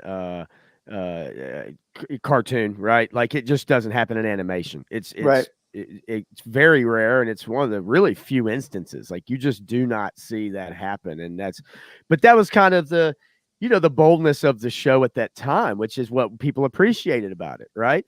And I think some of that has been brought back here Yep. years later. Now, some of the voice actors, they're showing their age a bit, or hearing, hearing their age, speaking their age. And you'll hear that if you're a fan of this show, you'll hear that. But it's not so terribly distracting. Just like when I went to see that 40th anniversary event of Transformers last Saturday with 3 Star Draw, Nice. it was a really cool event. Yes, Peter Cullen is much, much older, right? But it's still there, right? It is a little older. It's still there. And I think in this series, the voice is still there. You can hear it in a couple of the characters. They sound like they're been chain smoking for Yeah. 30 years and chewing broken glass, right? Chewing glass. I was going to highlight that. There's a couple other ones I wanted to Yeah, highlight so I just as want to comment on well. this. You do know that War Chest Full of Toys, that the Magnificent Seven was a ripoff of the Seven Samurai, and Shichi no Samurai was a far better film than the Magnificent Seven, and they ripped it off even worse without even giving credit to the right people. But there's that too. Yes, yes, but you are correct, and it is a much better film than Magnificent Seven, actually, which is a great film too. I dig it, man. Yeah, I do like Yul Yep. Brenner and all that. That was good stuff. Yes. So I'm talking about the original. There was a remake. I don't remember much about the Yeah. remake, No, I but don't. I don't either. But I did the want Yul to Brynner one, I love. I did want to get back to this real quick, and then there's a couple others that I want to highlight. I want to try to remember to make sure I highlight the chat, and I appreciate everybody being here. And please hit the like button. Share, subscribe if you can. I don't want to sound like the usual shills we all watch, but it's part of the game. And obviously Matthew has a channel as well. I know this is streaming on mine, but please look up your channel. What give the name of it, Matthew? I want people to subscribe to you as well if they're not already. Well, I mean, I'm not doing anything on my YouTube channel right now, so Punks on Film is the one that I mostly stream on. Okay. My wife took my tablet, otherwise I'd post a link in it because I had it saved over there. It's all good, man. I just want people to find you, and we're going to give that stuff out here in a little bit. But nonetheless, I want to get good at highlighting the chat and kind of making sure I keep up with people. I don't want people coming and feeling like they're not Yeah. being heard and seen. And so Krusty Old Crow talked about, he's heard you put that American Ninja Theory about the Snake Eyes Origins movie into play, but it's like switching a book cover at best. I get it. I'm just saying, if you want to have less hatred towards the movie and you want to watch it and kind of enjoy it, you could think about it that way. I'm just my guess is Crow ain't gonna be watching that anytime soon to try that experiment. I mean, if you want a ninja comic book movie, which is what ninjas came from anyway, that's what that movie is. It has nothing to do with actual Snake Eyes. And then 3-Star Draw says, I'd sure love to watch X-Men 97, but Disney wants to charge me a $500 lifetime membership. And I agree with you, 3-Star, is that I don't think you'll get $500 worth of enjoyable content that you haven't already seen from Disney, and you may already own in physical media. Well, with my physical media collection, that's probably true. Right. And some people, that is really how it is, especially for collectors out there that want to make sure their stuff doesn't get altered or edited or changed, which is happening now. There is one thing on there that I do like watching every year that I haven't been able to find on physical media, and that is Darby O'Gill and Little People, and I have to watch it on St. Patrick's Day because Sean Connery singing music to or singing songs is hilarious to me, and the forced perspective done in that movie is the best forced perspective that is done until the Lord of the Rings movies. Yeah, man. War Chest. I have a hard time. War Chest full of toys. I have a hard time watching because it's just a huge what if to me, trying to smash all of the X-Men stories together, but it's cool to see them in cartoons. Well, okay, so War Chest, I got to go back on that a little bit because for me, at the time frame, it actually got me interested into buying comics because I still think to this day that the Phoenix Saga was told better in the animated series than it actually was in the comic books, because the comic books went on so many other tangents and they threw it out and they had so many issues in between and so many different issues you had to put together. That the way it was told in the animated series was far better. Same with Days of Future Past. Now, Days of Future Past is collected graphic novel, all that stuff, but the way they told it in the animated series was so awesome. I'm like, hey, I love this. Let's see what else they have to offer. And so the original animated series and then this one, they are cramming a lot of stuff into a small space. And I wish that they could have spread out some of these stories. But I also don't mind that they took out so much of the filler in this. Right. So I did. I mean, I'm telling you, like there's basically one episode I felt like that was really truly filler, and it's the Motendo Life Death episode with Jubilee. A cool concept. It brings back a character from the past. It is pretty neat. There's some funny jokes. I just didn't. You can see I got about halfway through it, even if you look at my watch bar, and I was like, "Yeah, this is giving me nothing." Now the rest of the episodes really hone in on what this show is about. That's the one episode that strays off of the path. But there is, and I've gone back actually. There are parts about a certain character towards the end. You get these little, tags at the end. You get these little cuts, and they are kind of crucial. They are important because I missed one, and then I saw another episode, and I was like, "Hey, wait a minute, when did that happen?" And I had to go back and look. And so yeah, man. I war chest, I get it for sure. But yeah, I highly recommend this show. I don't know about you. I think if you know, I what do you would think? too. I mean, if you like the original X-Men series, I would watch this show because I believe you will like it. I believe most normal people would agree with that. There are some hyper sensitive, focused people on certain elements. They're going to nitpick it and pull apart those couple little things that maybe you don't like. But overall, if you liked that original 90s series, this it's really good. My biggest complaint about it is that it's not 1997 in this show. They say it is, but it's not. It It's not. is. Yes, It's 2019. It's that's true. it's modern era. So they brought it all the way to modern era because there's some things that happened in there that would not have been received or done the same in 1997. It just wouldn't happen. That's true. Yeah, you're right. And you know, having been alive at that time, knowing that, yeah, that does make sense. Definitely. But I do give it a recommend. I think it's a lot of fun. I think the writing is really good, and I think that they actually quelled a lot of fears from people that Yep. you know, a lot of the pre-show coming out, a lot of the talk was the same old stuff we keep hearing from the people who make it, the people who act in it. And this Yep. actually surprisingly kind of changed the kind of changed that tune, and I'm glad about that. So We just to got to throw this out celebrate there, the wins. Yeah, go ahead. just this has the lowest viewing numbers of anything on Disney Plus.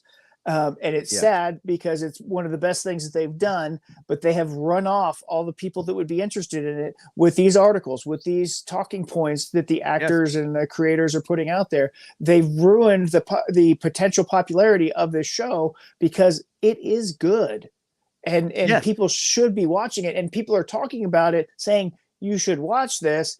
But we understand why you're not, because Disney has burned you so bad in the past, and you don't know where the next season's going to go, especially since they fired the showrunner. The guy who wrote most of these episodes is Yes. gone, Yes. and you don't know what's going to happen next, if they're going to bring in somebody who really has no concept of what the X-Men are and goes on these talking points on what they think it's about. Because if you go back to the history of it, Stan Lee didn't make it about Malcolm X versus Martin Luther King. That's not what he was writing. He was just writing characters in a story in this conflict, and it may parallel some of those things, but that was never the intent of what they were doing. They were not making that kind of social commentary. They were commenting on anyone who's different, any of these outcasts, Yes. these fringe people, these people who are nerd culture, whatever you want to call them. You know, they were always talking about the fringe, but not specifically hyper focused on race or sexual identity or any of these other specific topics that people are talking about. And you are correct. And we've seen it. It took time, but yes, there are people who have checked out, and they will never check back in. Yep. And that's a shame, you know. And people that enjoy you know, animation or hell, just entertainment in general. There are people now finding other things to do with their money, and you know, as well as I do, that you know, habits are created very easily, and people, when they find something else to do with their money and their time, and then they'll do it, and it's really difficult to get them back. And Yep. even if you get them back for a moment for a show, it's hard to get someone back into tuning in on that regular basis. And because very little now is appointment television, Yep. because of all the streaming content, because of the deluge of content that we have. It's just so much stuff, and it streams. You know, whether it's binging, whether it's on a weekly basis. There's just no appointment television and event television like Game of Thrones just a few years ago. Yep. You know, you every Sunday night you tuned in right at 9 o'clock That's right. Central, for me. um, and I don't think we've had anything since that. No, that was the last major cultural impact, appointment television, and it would not have been what it was without it being appointment television. Yep. Absolutely. You don't, if you drop all the episodes at once, you don't get to talk about a single episode. You don't get to flesh it out in your head and think about all of the different possibilities of where it could go next, and then have those discussions with your friends, your community, your work coworkers, whatever. You Right. don't get to have that level of engagement to bring more people into the topic and more people to watch it. So when you drop episodes weekly, that at least allows conversation to build, and it keeps the product alive for however many episodes you have. It's that many weeks, right? Yes. When you binge something, it's got a maximum of 3 weeks of discussion, and There's then a it's done. yes, an extreme shelf life. No matter how Yep. good the show is, it has an Yep. extreme short shelf life. And once everybody is made the rounds on it, which happens quickly when it's popular, and then that's it. And then you've got 2, possibly 3 years before season 2 comes out. Yep. That really is, and so appointment television. I would love to see that get back to you know to that. I don't think we're going to be there, but hopefully maybe there'll be something come out that will change that. I can guarantee you it will not be Yeah. this. Well, so I just one more thing on that. You'll notice Absolutely. that Disney will drop episodes weekly when they know they have something good. When they know they have something terrible, they drop it all at once. And so they That's changed that true. model. So if you notice, Amazon's doing the same thing. So Rings of Power will be all dropped at once. So not only will it be all dropped at once, but a comment lastly about the Disney thing, as far as dropping episodes. Yeah, but when you drop them at 3 a.m. in the middle of the night in America, it's kind of stupid. It defeats the purpose. I'll never understand that, but we'll maybe bring that up for another day, huh?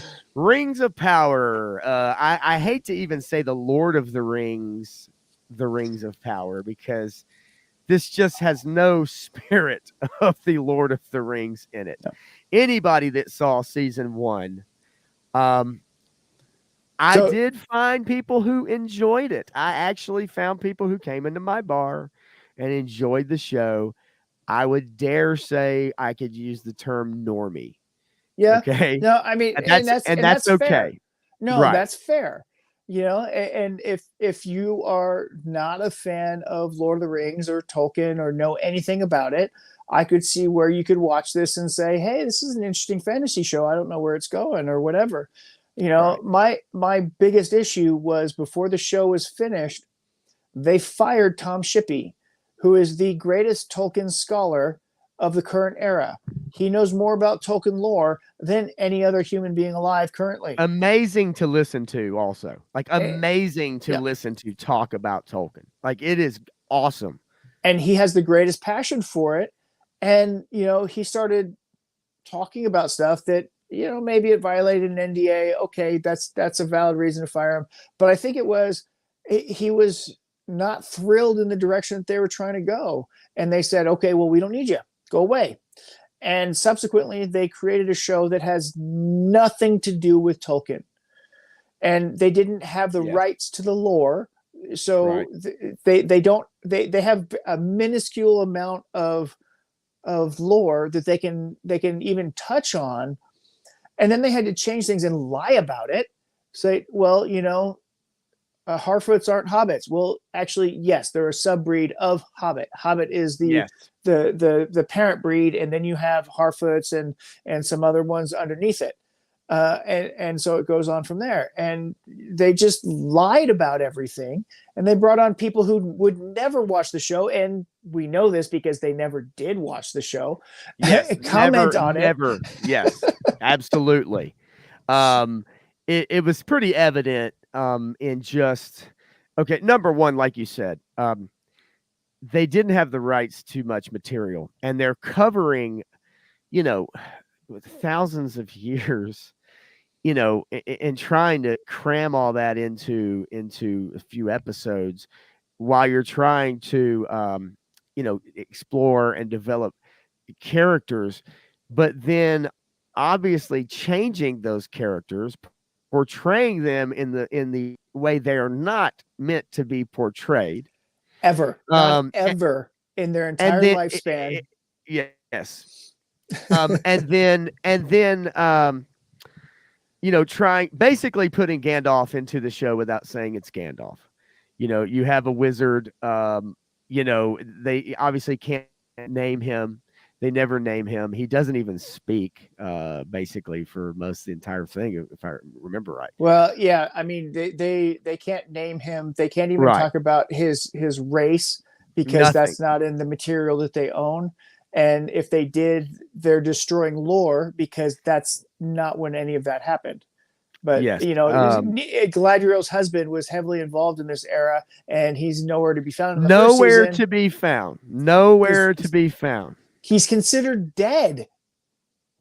He Yes. was he was never considered dead. Yes.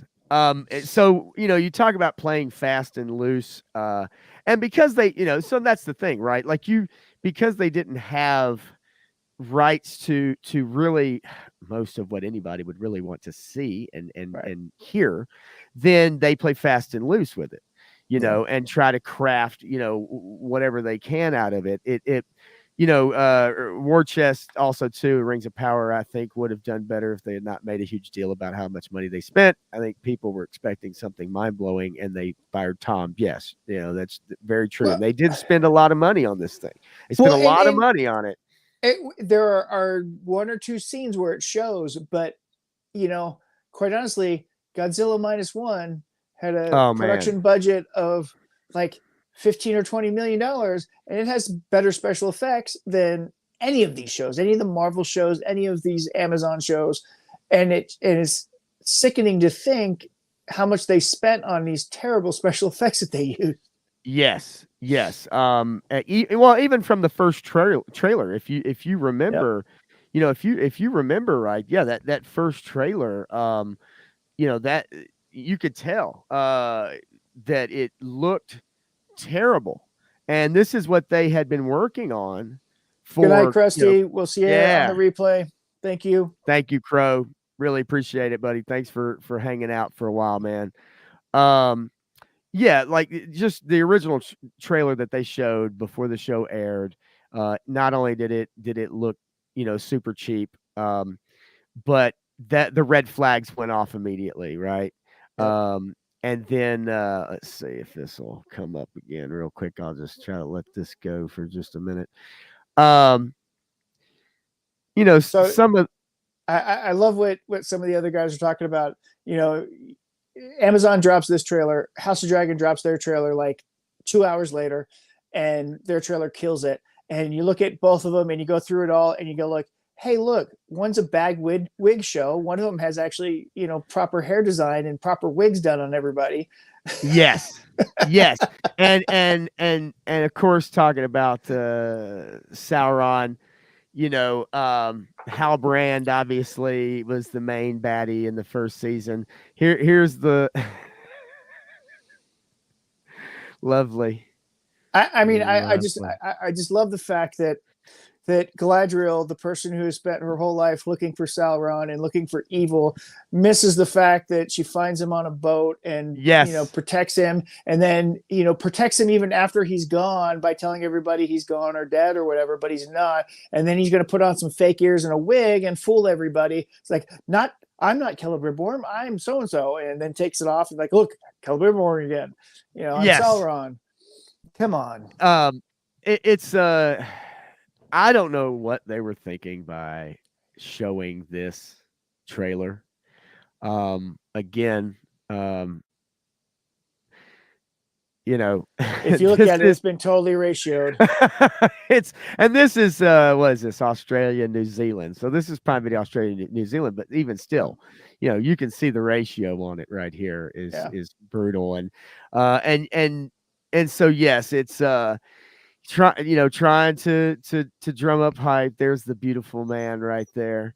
Um Oh, Galadriel, her totally riding a horse, that is unbelievable. so so cringe. Oh, the Her memes, the memes of her riding the horse in season 1 just yeah, I mean anybody try to go back and find that. You'd probably find him Galadriel riding a horse meme. Go back and watch it. I mean, it's just uh hilarious some of the stuff that people did. Obviously, the how Mordor got created with this magical freaking, it uh, hurts.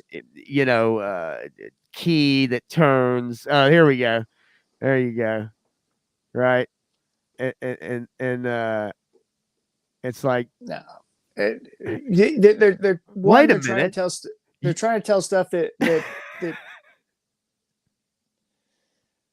they're trying to tell stuff that didn't happen that way. They're trying to change things, and it's really illogical. A lot of the thought process that they're going through this stuff. Yes, I think that this is going to be obviously another massive failure season 2. Obviously, I think from what I understand, supposedly they wanted to go 5 seasons originally. Uh, I'd be hard pressed to think that they make it past 2, but So Amazon yeah, has a with lot the of money. way streaming budgets work and all that kind of nonsense, they probably got enough money initially with promotion, with all the stuff that they did behind the scenes to get 2 seasons. It would Yeah, have to be some kind of a success to make it beyond 2 seasons, there's and the just company there's would no way.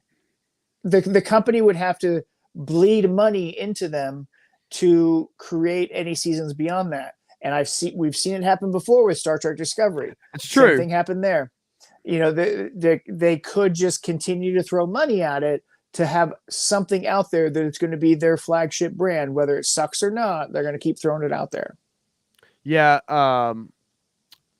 I agree, but eventually you get to a point where if you're just not getting views, and I Yep. think they've already basically run everybody off. I just don't see how anybody really comes back for this. Uh, So there are people like you said who liked it, and there are people in the chat that are saying, "Hey, I kind of like it, but I see what well, people are speaking of what which, people are yeah, talking about." Right? Bobby, his wife, she liked the Yep. series actually, Yeah. and And so there's people that Halloween aren't Spirit Story. aren't seeing the trends that we've seen for almost the last 10 years now, Yes. and who are just now maybe paying attention to it, maybe not, I don't know, maybe they don't care. Yes. If they want to watch it, that's fine. If they enjoy it, that's fine. It has a better production value and slightly better acting than Wheel of Time, but that's not saying a whole lot. Not really. And Because I love I the Wheel of Time books, and I I know, and hated that show. yeah, and I'll be honest with you. I personally I am not as familiar, but I have watched plenty of Little Platoon. I've watched plenty of Disparu. I've watched plenty of people who really love those books and have absolutely just crushed that show Yep. for what has become and what it's done. And it, honestly, hearing those opinions, it does make me not want to watch it, right? Like I would be Yeah. interested in reading the books, but I Yeah. definitely am not going to check out the show.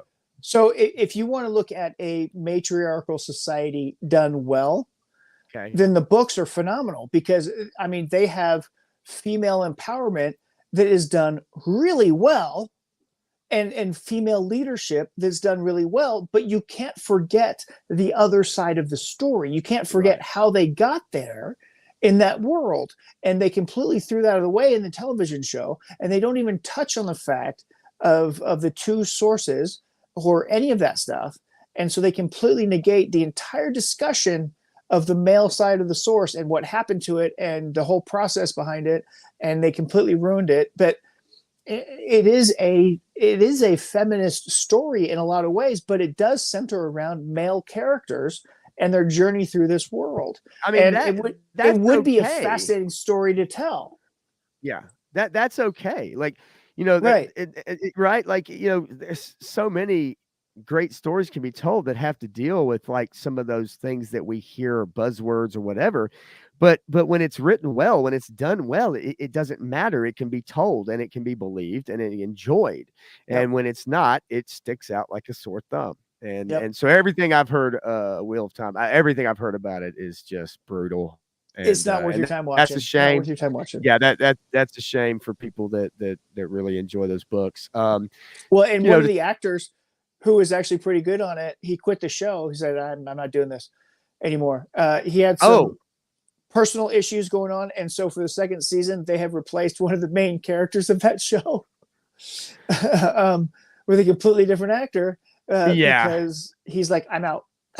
Yeah, well, it's bad news when that happens. That actually happened in the Rings of Power as well with one of the main characters from That's season right. one. Yep. He bowed out as well, and they Yeah. had to recast him as well. So I want to touch quickly on the House of the Dragon. Can't wait. Yep, I'm with you. There you go. Yeah, baby. That's what I'm talking about. Absolutely. Yeah, man. Let's see. Oh hell, a little visitor here. What's Shark up, Shark Eyes, Eyes? man. What is going on, buddy? Yeah, that's right. That's the reaction you want to get right there. That's fun, man. Thank you for stopping by, Shark. That's freaking awesome, man. We've been having a good time. I know it's getting late for some people, and we'll kind of knock some stuff out, and then we'll figure it out as we go forward here. But House of the Dragon, um, Super excited. Super man, excited for this. I can't wait. Uh, I don't know if anybody else, that is in the chat, that is watching, if anybody else have out you there read is any of interested. the lore? Um, yes, I actually did a real deep dive on like Wikipedia. I'm not gonna lie. I had not read the books and I had not read like any other material, but I did do a really deep dive on the lore pertaining to this particular set of events. Yeah. So I There know what is happened. yeah, there is no way that any female character leader in this show comes out looking good. Nope. There is no way that that's going to Absolutely. happen. They Yes. are all going to look terrible because that's the way George writes his stories. And if they follow through with what's going to happen in the lore, but see the what's interesting about the way they did the lore is it's told from about three different perspectives, and each perspective has a very specific bias as to what they're presenting, so you know that it's not necessarily all true. So That's yes, they can unreliable narrators. they can Unreliable. work a lot of middle ground in there as they snake through this series to Yes. tell stuff, and I am fascinated to see where it goes, even though I know ultimately where it ends up. This is one of the first prequel series that I'm like, oh, this is interesting. And most prequel things don't work out very well because we know where it's going. But the intricacies of how they get there, I think, are what's pretty interesting. Yeah. And this show shows its heart because George R. R. Martin is intimately involved with this. So much so he's never going to finish the next two books ever in his entire lifetime. He will never do it. Yes. Gary's got to counter on how many days it's been since the last book was Oh released, gosh, yeah, yeah. I can't and it's remember. hilarious. And George has blocked him and won't shake his hand at special events because he Right. actually knows who he is. Yes. Yes. And he's called him out on his bullshit because he's gotten so tied up in making money and doing video games and talking about going to conventions and meeting pretty girls that he doesn't want to focus on finishing those books because he knows he's going to piss people off when he finishes them if he finishes them the way he wanted to. And so he's either A, finished them and he's waiting to die to submit them, Right. or B, he's never going to finish them and leave it up to somebody else. I kind of think I fall into the B camp, although I'd love to see Brandon Sanderson maybe take over, or something like that would be cool. I mean, I don't know. I think with the damage that the last couple seasons of the show did, to me, unless he had a burning desire to right the wrongs of that and really say, no, this is what's supposed to happen, then you would probably see that come out. It's pretty obvious at this point, and given his age, it ain't happening, man. Like, Yeah, it's just not. And it yeah, could be one of those great unfinished works, literary works, that just doesn't have an ending by the yep. book. Well, and so what's funny is, his age and his health leans to the fact that they'll never get finished. Right. But he still touts himself as better than Tolkien, and I'm like, Oh, yeah. no, you're not even close Yeah. because you haven't finished your story. Yep. Yep. and And it's taken you 7 books to finish your story. You couldn't do it in 3. right. Um, I appreciate it. I just feel like, yeah, it's not gonna happen. And I'm sure there are plenty of hopeful people out there. But yeah, it's not going down. And so we get to at least enjoy this show. It's coming out June, if I'm not mistaken. We Yeah, like early summer, June. yeah, early Yeah, I June. think it's I June 5th or 6th or something like can't that. wait to talk about this show with you on a weekly or on an episode basis. Like, I Yeah. can't wait to talk about this show with you. I'm, obviously not going to play any sound. I don't want to play too many seconds of this just for hopefully not getting dinged on copyright. Yeah. But Everything they're man, showing in this looks amazing. The special effects, the acting, the costuming, yes, everything on this is top-notch quality. It's HBO at its best because HBO loves doing this stuff and they're really good at it. I And this mean, show is no exception to that I mean, rule. look at this. Just look at this, man. And Like, we get to this see is people riding holy freaking moly. dragons. Look at that. Like, that looks fantastic.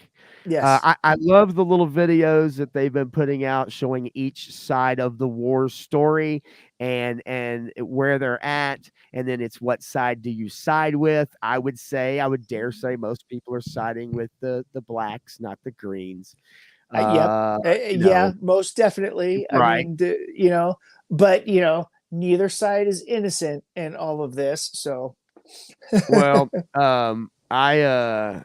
I tell you, man, I'm super excited. I was very skeptical about this show when it came out, but like everybody we follow in the pop culture sphere, I think we were all absolutely pleasantly surprised, except for Az, who has yet to watch it because he does not want to be disappointed and have his heart broken if season 2 goes down the way that the I last couple mean, of seasons of Game of Thrones went. it's fair because the first 4 seasons of Game of Thrones was phenomenal. Season 5 had its issues, and then after that, it just fell off a cliff. Yeah.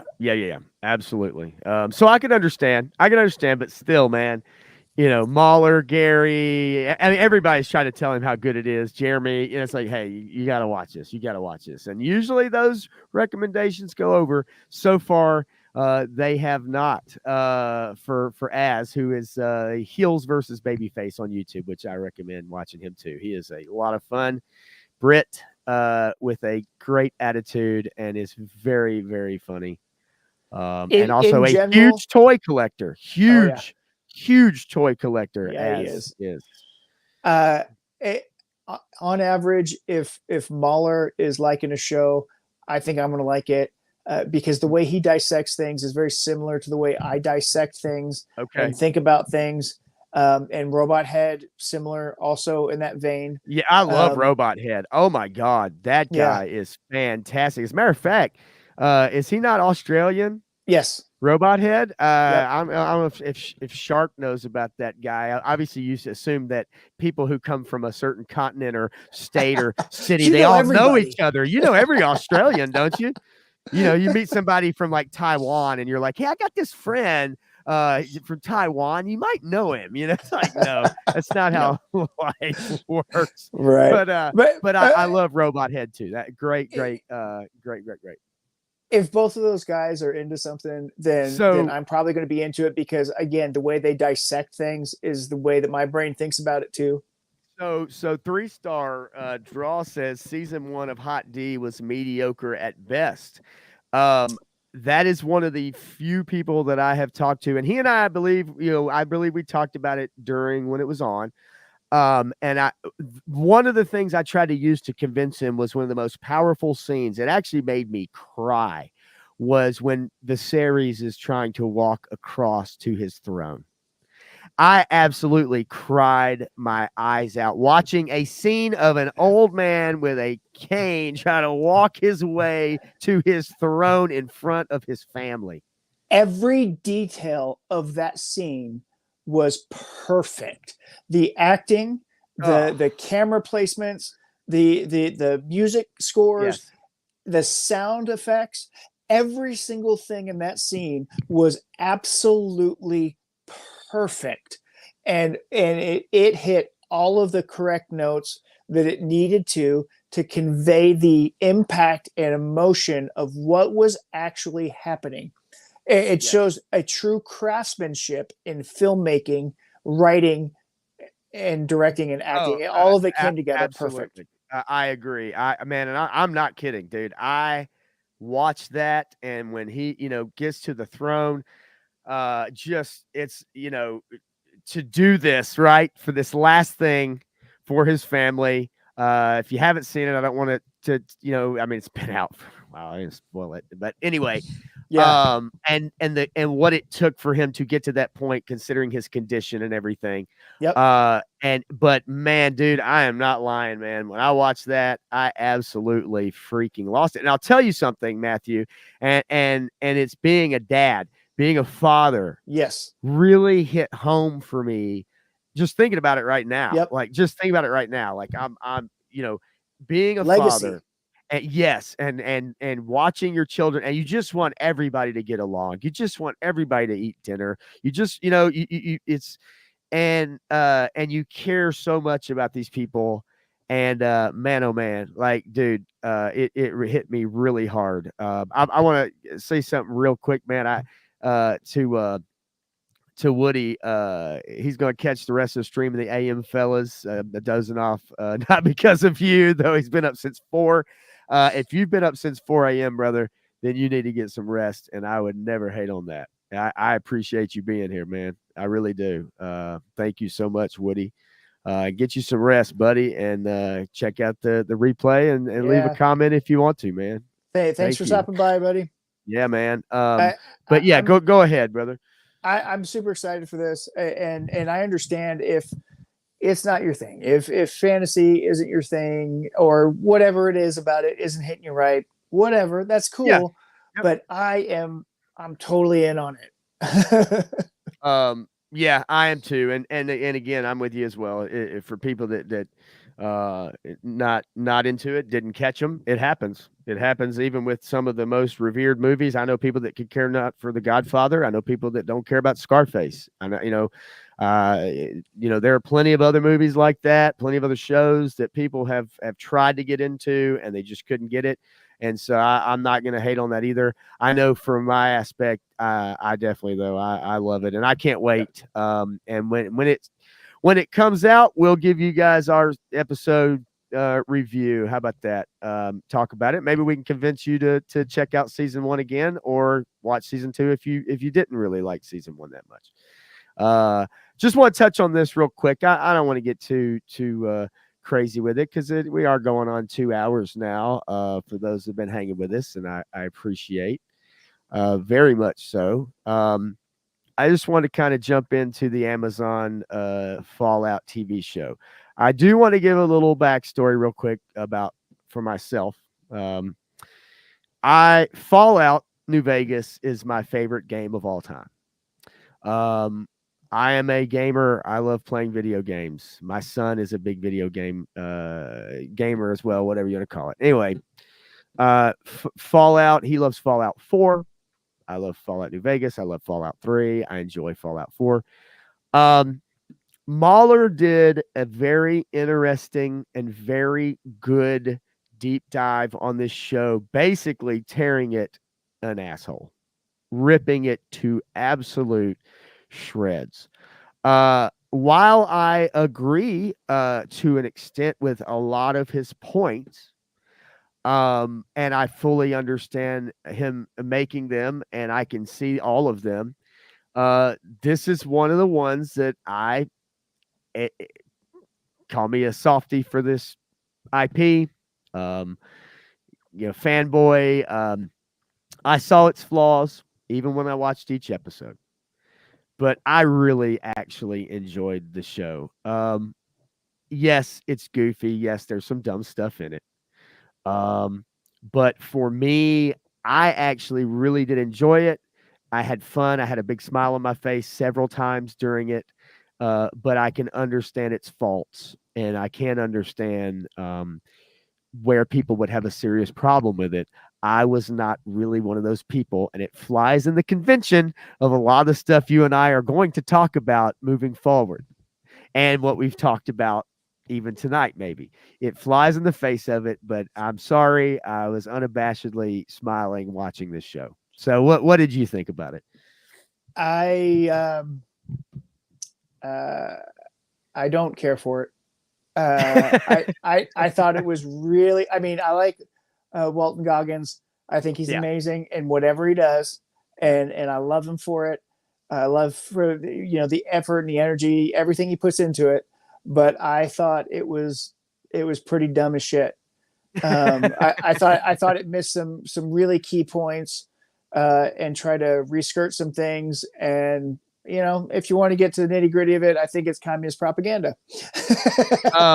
And look, I when I heard the line about communists, and in that episode, I I get it, and I Well, was I was they like, oh they seem to Lord, forget in this please. show that the Chinese started the war. They, Uh, well, that's the thing, right? Like they did play with that. Todd Howard has since come out and kind of tried to assuage some of those concerns, because they want to say, well, it was Vault Tech who started it all. However, not taking it for face value, we haven't actually seen that yet. okay. We've only been told their plan of what they want to do. We have actually not seen what actually happened, and I believe they're going to leave that ambiguous. I actually Well, do believe they will leave that ambiguous, and you can think of it what you want to you. But I do believe that yes, that they will leave that ambiguous. I don't believe we've seen it. We've only the heard their plan. the other thing is I don't agree with the whole premise with everybody wanting to destroy the entire planet. They want to nuke the whole planet. I don't see that as a viable rationale to do anything. No, of course not. It's the dumbest thing in the world. We want to, we want to make all the money and control the world. So By we're gonna nuking it. blow the world up. Yeah, it's obviously anti. And if you played the games at all, even going back to Fallout 1, which I love, Fallout 2, even with the ARPGs, I that's not really the message. When you listen to Tim Kaine and Leonard Boyarsky, the original creators of the original Fallout, when you listen to interviews with them, when you talk to people that were with Obsidian, even with New Vegas, um, they have a better handle on this, I think, than Bethesda does. And I, as much as I do love the games and the ones that even Bethesda has made, they have played fast and loose with their own lore and really pissed off a lot of their fans. And That's this fair. this show did do that. As Yeah. many people that have enjoyed it, which was a lot, Yep. there were just as many people who were very upset about the lore and everything. So I just wanted to get your quick take on it. Obviously, the shelf life for Fallout has kind of fallen off because they released it all at once. Everybody seemed to love it. They got a lot of talk, and guess what? It's gone. Nobody's talking about it anymore. It's gone. You So know, I didn't want to spend too much time on it. yeah, and for this show, I'm like, I just couldn't. I may be in the minority, whatever it is. That's just me on this one. Yeah, You know, no, you talk it's all good. you talk about One Piece. I love the hell out of One Piece. I wish they had dropped those episodes weekly because it would have lasted. It, I it would agree. have lasted 3 months. People would have been I talking agree. about it for 3 to 4 months, and One and Piece was a great show for so those who good, haven't seen it. One so Piece good. was really well done as a live version of the anime. It was really, really good. It, The it condensed a lot of first things, episode, but yeah, yeah. I mean, yeah, you but have no, to. Like, come on, that thing is like how long? Like the anime. I mean, Yeah. But yes, very well done show. Absolutely. But you're right. It would have gotten more and more talk had Yep. had it not gotten dropped all at once. Yep. I wanted to set the record straight for everybody out there, though. You know, um, that you know,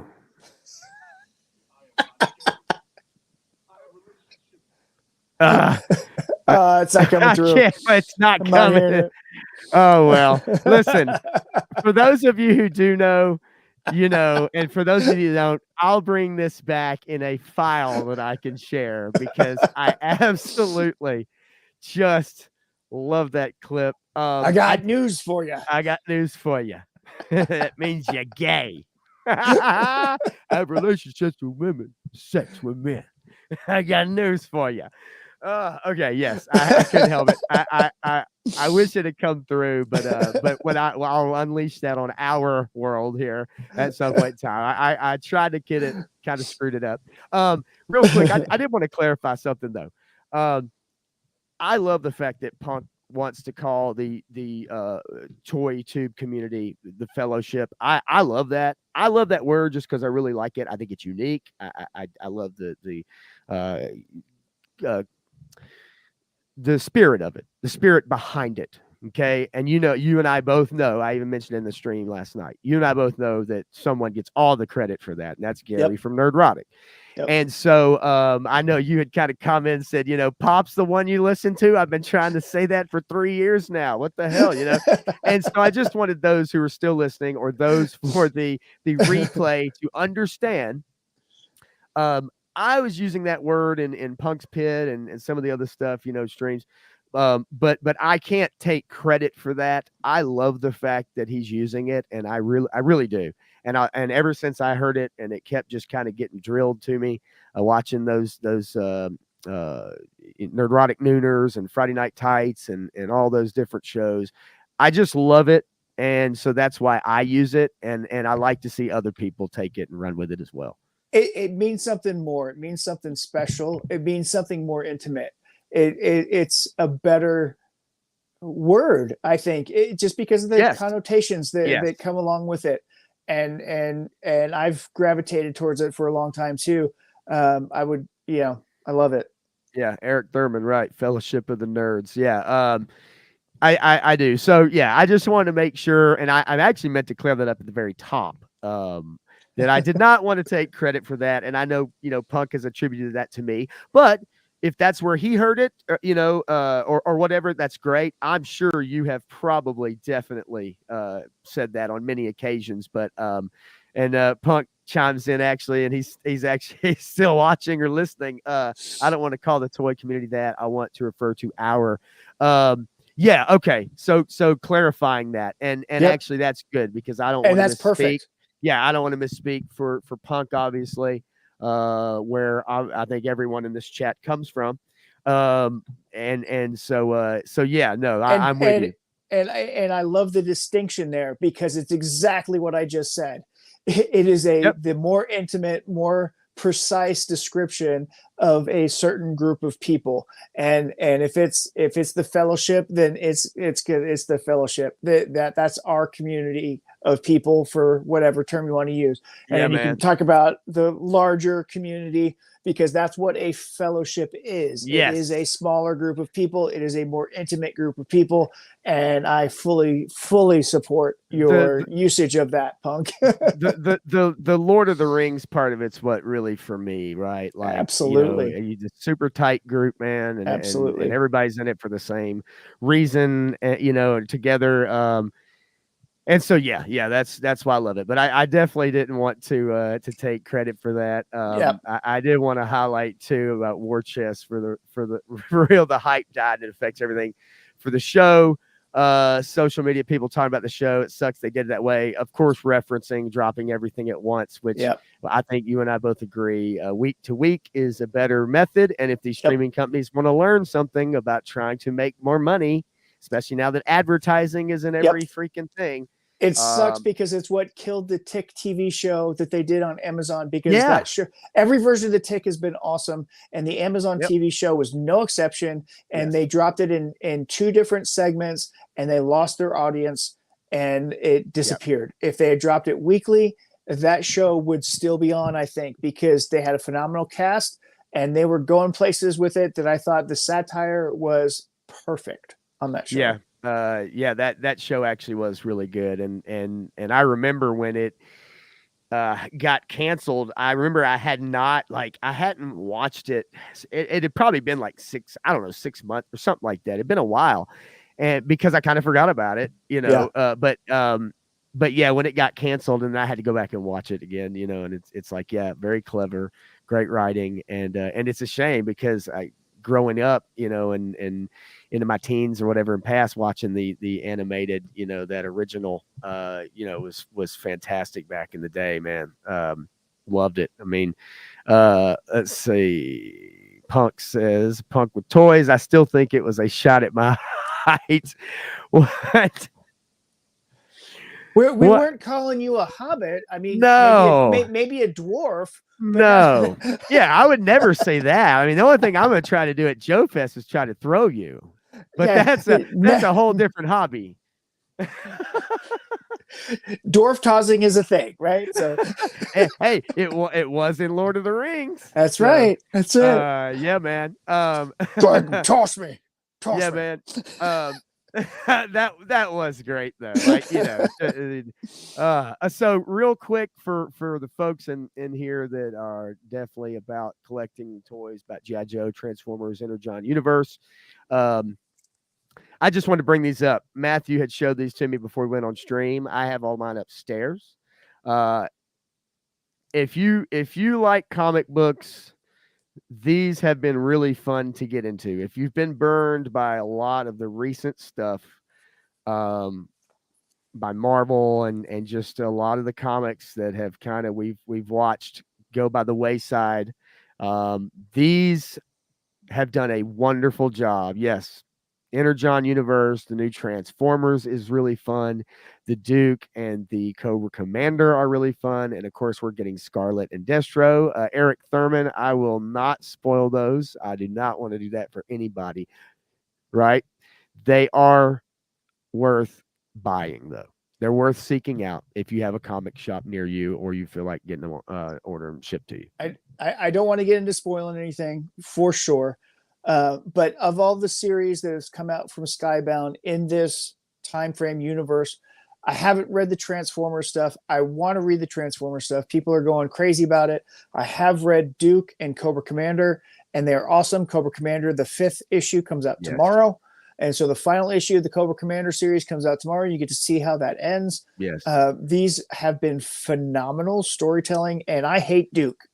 Yeah. And these stories are awesome in the way they're building their own universe, and it's Jay Astro, different. By the way, thank you, buddy. Thanks for tuning in. Thanks, man. Appreciate you. Have a good night. Much.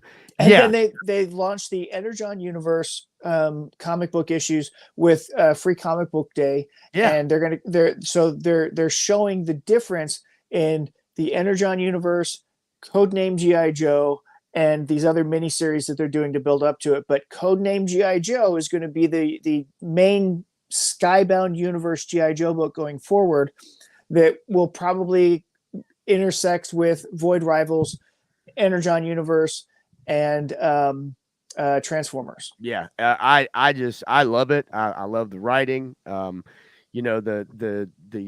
artwork I think is good. There's been a couple panels here or there, some stuff, but I'm by no means a critic when it comes to somebody's ability to draw, especially when it comes to comic books. I have my issues with the artist on the Duke book. Yes, it's fine, it's good, and it's really well written, but it goes back to my days with the Cobra story, and I never liked the artwork in the Chuckles Cobra saga. I love the story so much that I kept with it, but the artwork was never my style. I agree. I'm the same way. I agree with you on that too. But the Cobra 100%. Commander artwork I have loved every panel of the Cobra Commander book and what they did there. And Larry may hate it, but I thought it was really good. Um, yeah, man. I mean, I'm really glad though that like Larry Hama has continued this series on that main Skybound. I've enjoyed reading those. I've got 301 through 305. I think I've got. I've enjoyed that a lot, and I've enjoyed these spin-off Energon universe comics. Obviously, there is a. I mean, I don't want to spoil anything. It's kind of hard to talk about, so maybe we'll give everybody a chance to pick them up and read them. But soon, I'd like to go over some of the storyline, man, and Yeah. I hope they're able to take this and put it into the movie form and give us something really fun and really interesting. It's a lot to cram into a movie, hour and a half, Yeah. 2 hour movie. Hopefully not a 3.5 hour movie like everything Hollywood seems to do these days.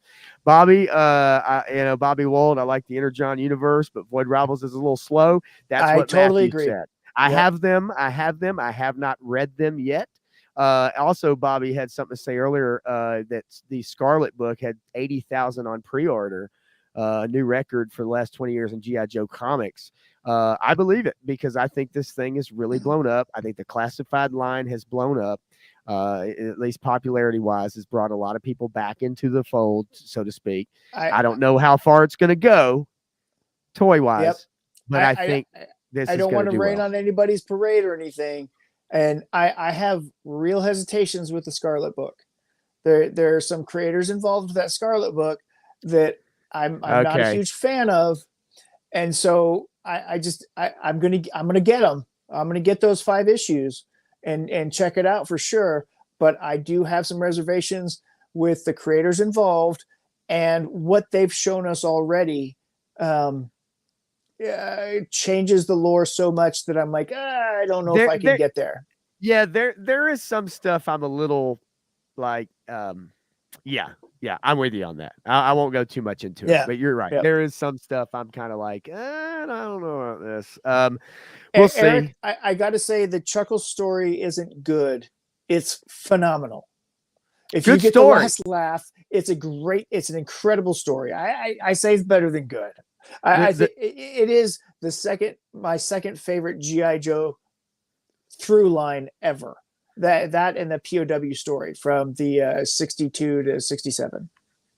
Um, and Eric Thurman says, set a date with the show and we can catch up as far as the comics. Well, I tell you what, moving forward, we'll do that. I'll make a note of it and try to see and make a note, and that'll give you guys time to read those. And if anybody wants to jump in on that discussion, I would be glad to do that. And me and Matthew can talk about it, and you guys can bang away your thoughts. I know it's going to be probably all over the place.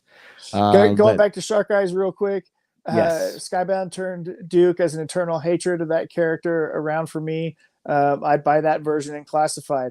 You know what? I mean, there's something to be said about that Yeah. because that book really did Duke justice that I don't think it's ever had before because Larry Hama didn't care for the character. It was thrust upon him and he had to throw him in the story and he didn't want to ever use him. And so he wasn't much of a character. And then the version in the cartoon was different than I had expected, and I never really cared for him there either. But I mean, listen, it's Bell's voice with that, right? Michael Bell that did the Duke voice, right, in the cartoon, and that's one of those voices throughout all of cartoon history, right, that you've heard that makes that character maybe more likable in the cartoon, right? No matter what you think of him.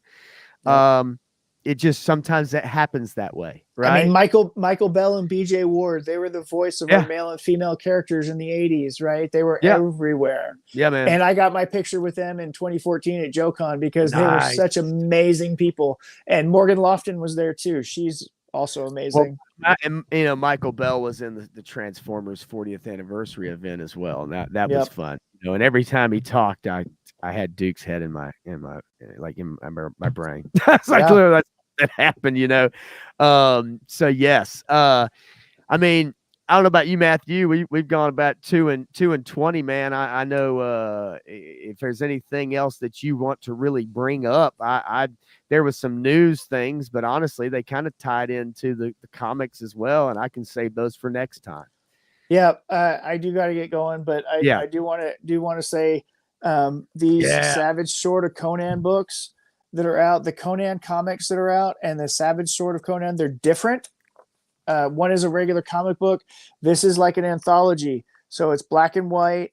It's got a whole bunch of stuff in it. It's got Solomon Kane in it. This is like old school stuff with really good comic book writing and artwork nice. that is reminiscent of the 1970s Conan stories. So if you like sword and sorcery from its source, because Tolkien was inspired by Robert E. Howard's Conan stories to go into writing Lord of the Rings. So the sword and sorcery began essentially with Robert E. Howard stuff, with what he did with Conan and Solomon Kane and a couple other characters that are called the Conqueror, and a couple others that are phenomenal characters that he created. Yeah, man. Um, these are the best of comic books today. These GI Joe comic books, these Conan comic books, they're back to the base. These Eric July, love The him or hate him. Rippaverse.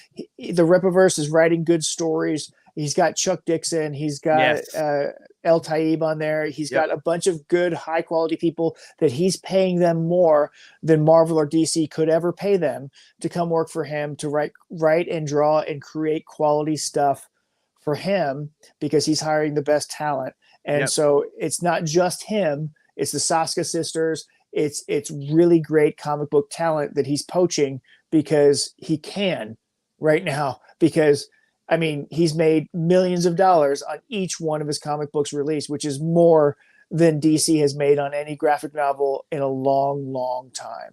Yeah, man, it's truly amazing, and watching independent creators become successful and giving people what they want, which is what most all of these companies should be doing. Is what are the fans asking for? It doesn't always work, right? It doesn't always work, but you have to listen to the fans, and try to give them what they want, and they will spend their money.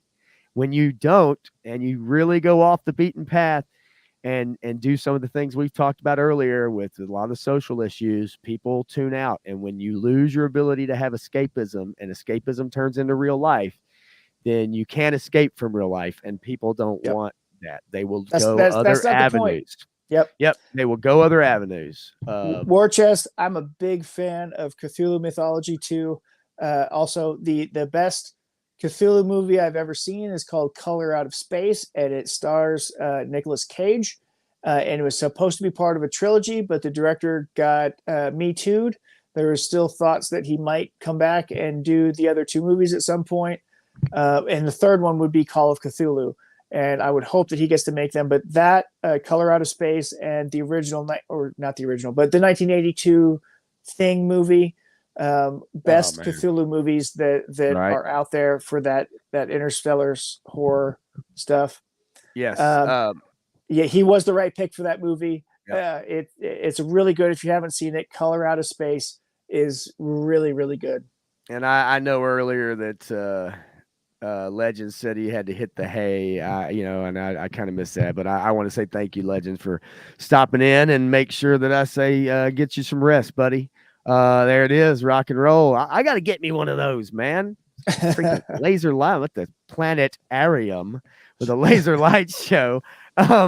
So yeah, man, I think hell yeah. That will probably wrap it up for tonight. Thank you to everybody who stopped by, man. I really appreciate it. And obviously thank you to Matthew for coming on and doing this with me. And I think moving forward, we'll get better at it. I'll get better at highlighting and mentioning people's names and streamlining and getting it all, and videos shared and all that good stuff. And hopefully we'll have a lot of fun, and we can really get some people interested in this. I know we have some big people we're going up against on this sphere, but we have our own sphere. We have our own people we can pull in as well. And so I want to thank you for hanging out with me. and I look forward to doing this, obviously each week, and if we need to change that, schedule permitting, hopefully that'll be the case. But if we need to make adjustments, we always can. That's what's good about smaller creators and smaller companies, is that they can pivot when they need to, and Yep. so pivoting is crucial. But man, thank you, Aaron. Thank you so much. Grievance. Thank you very much. Obviously, War Chest, Punk with Toys, 3-star draw, everybody, man. All right, rock and roll, baby. Matthew, I will talk to you soon, buddy. If you want to hang for just a second, man, All and right. I'm gonna go ahead and throw this on the way out. Boom, boom, boom. Thank you, Thanks, everybody. guys. Good night. Appreciate it.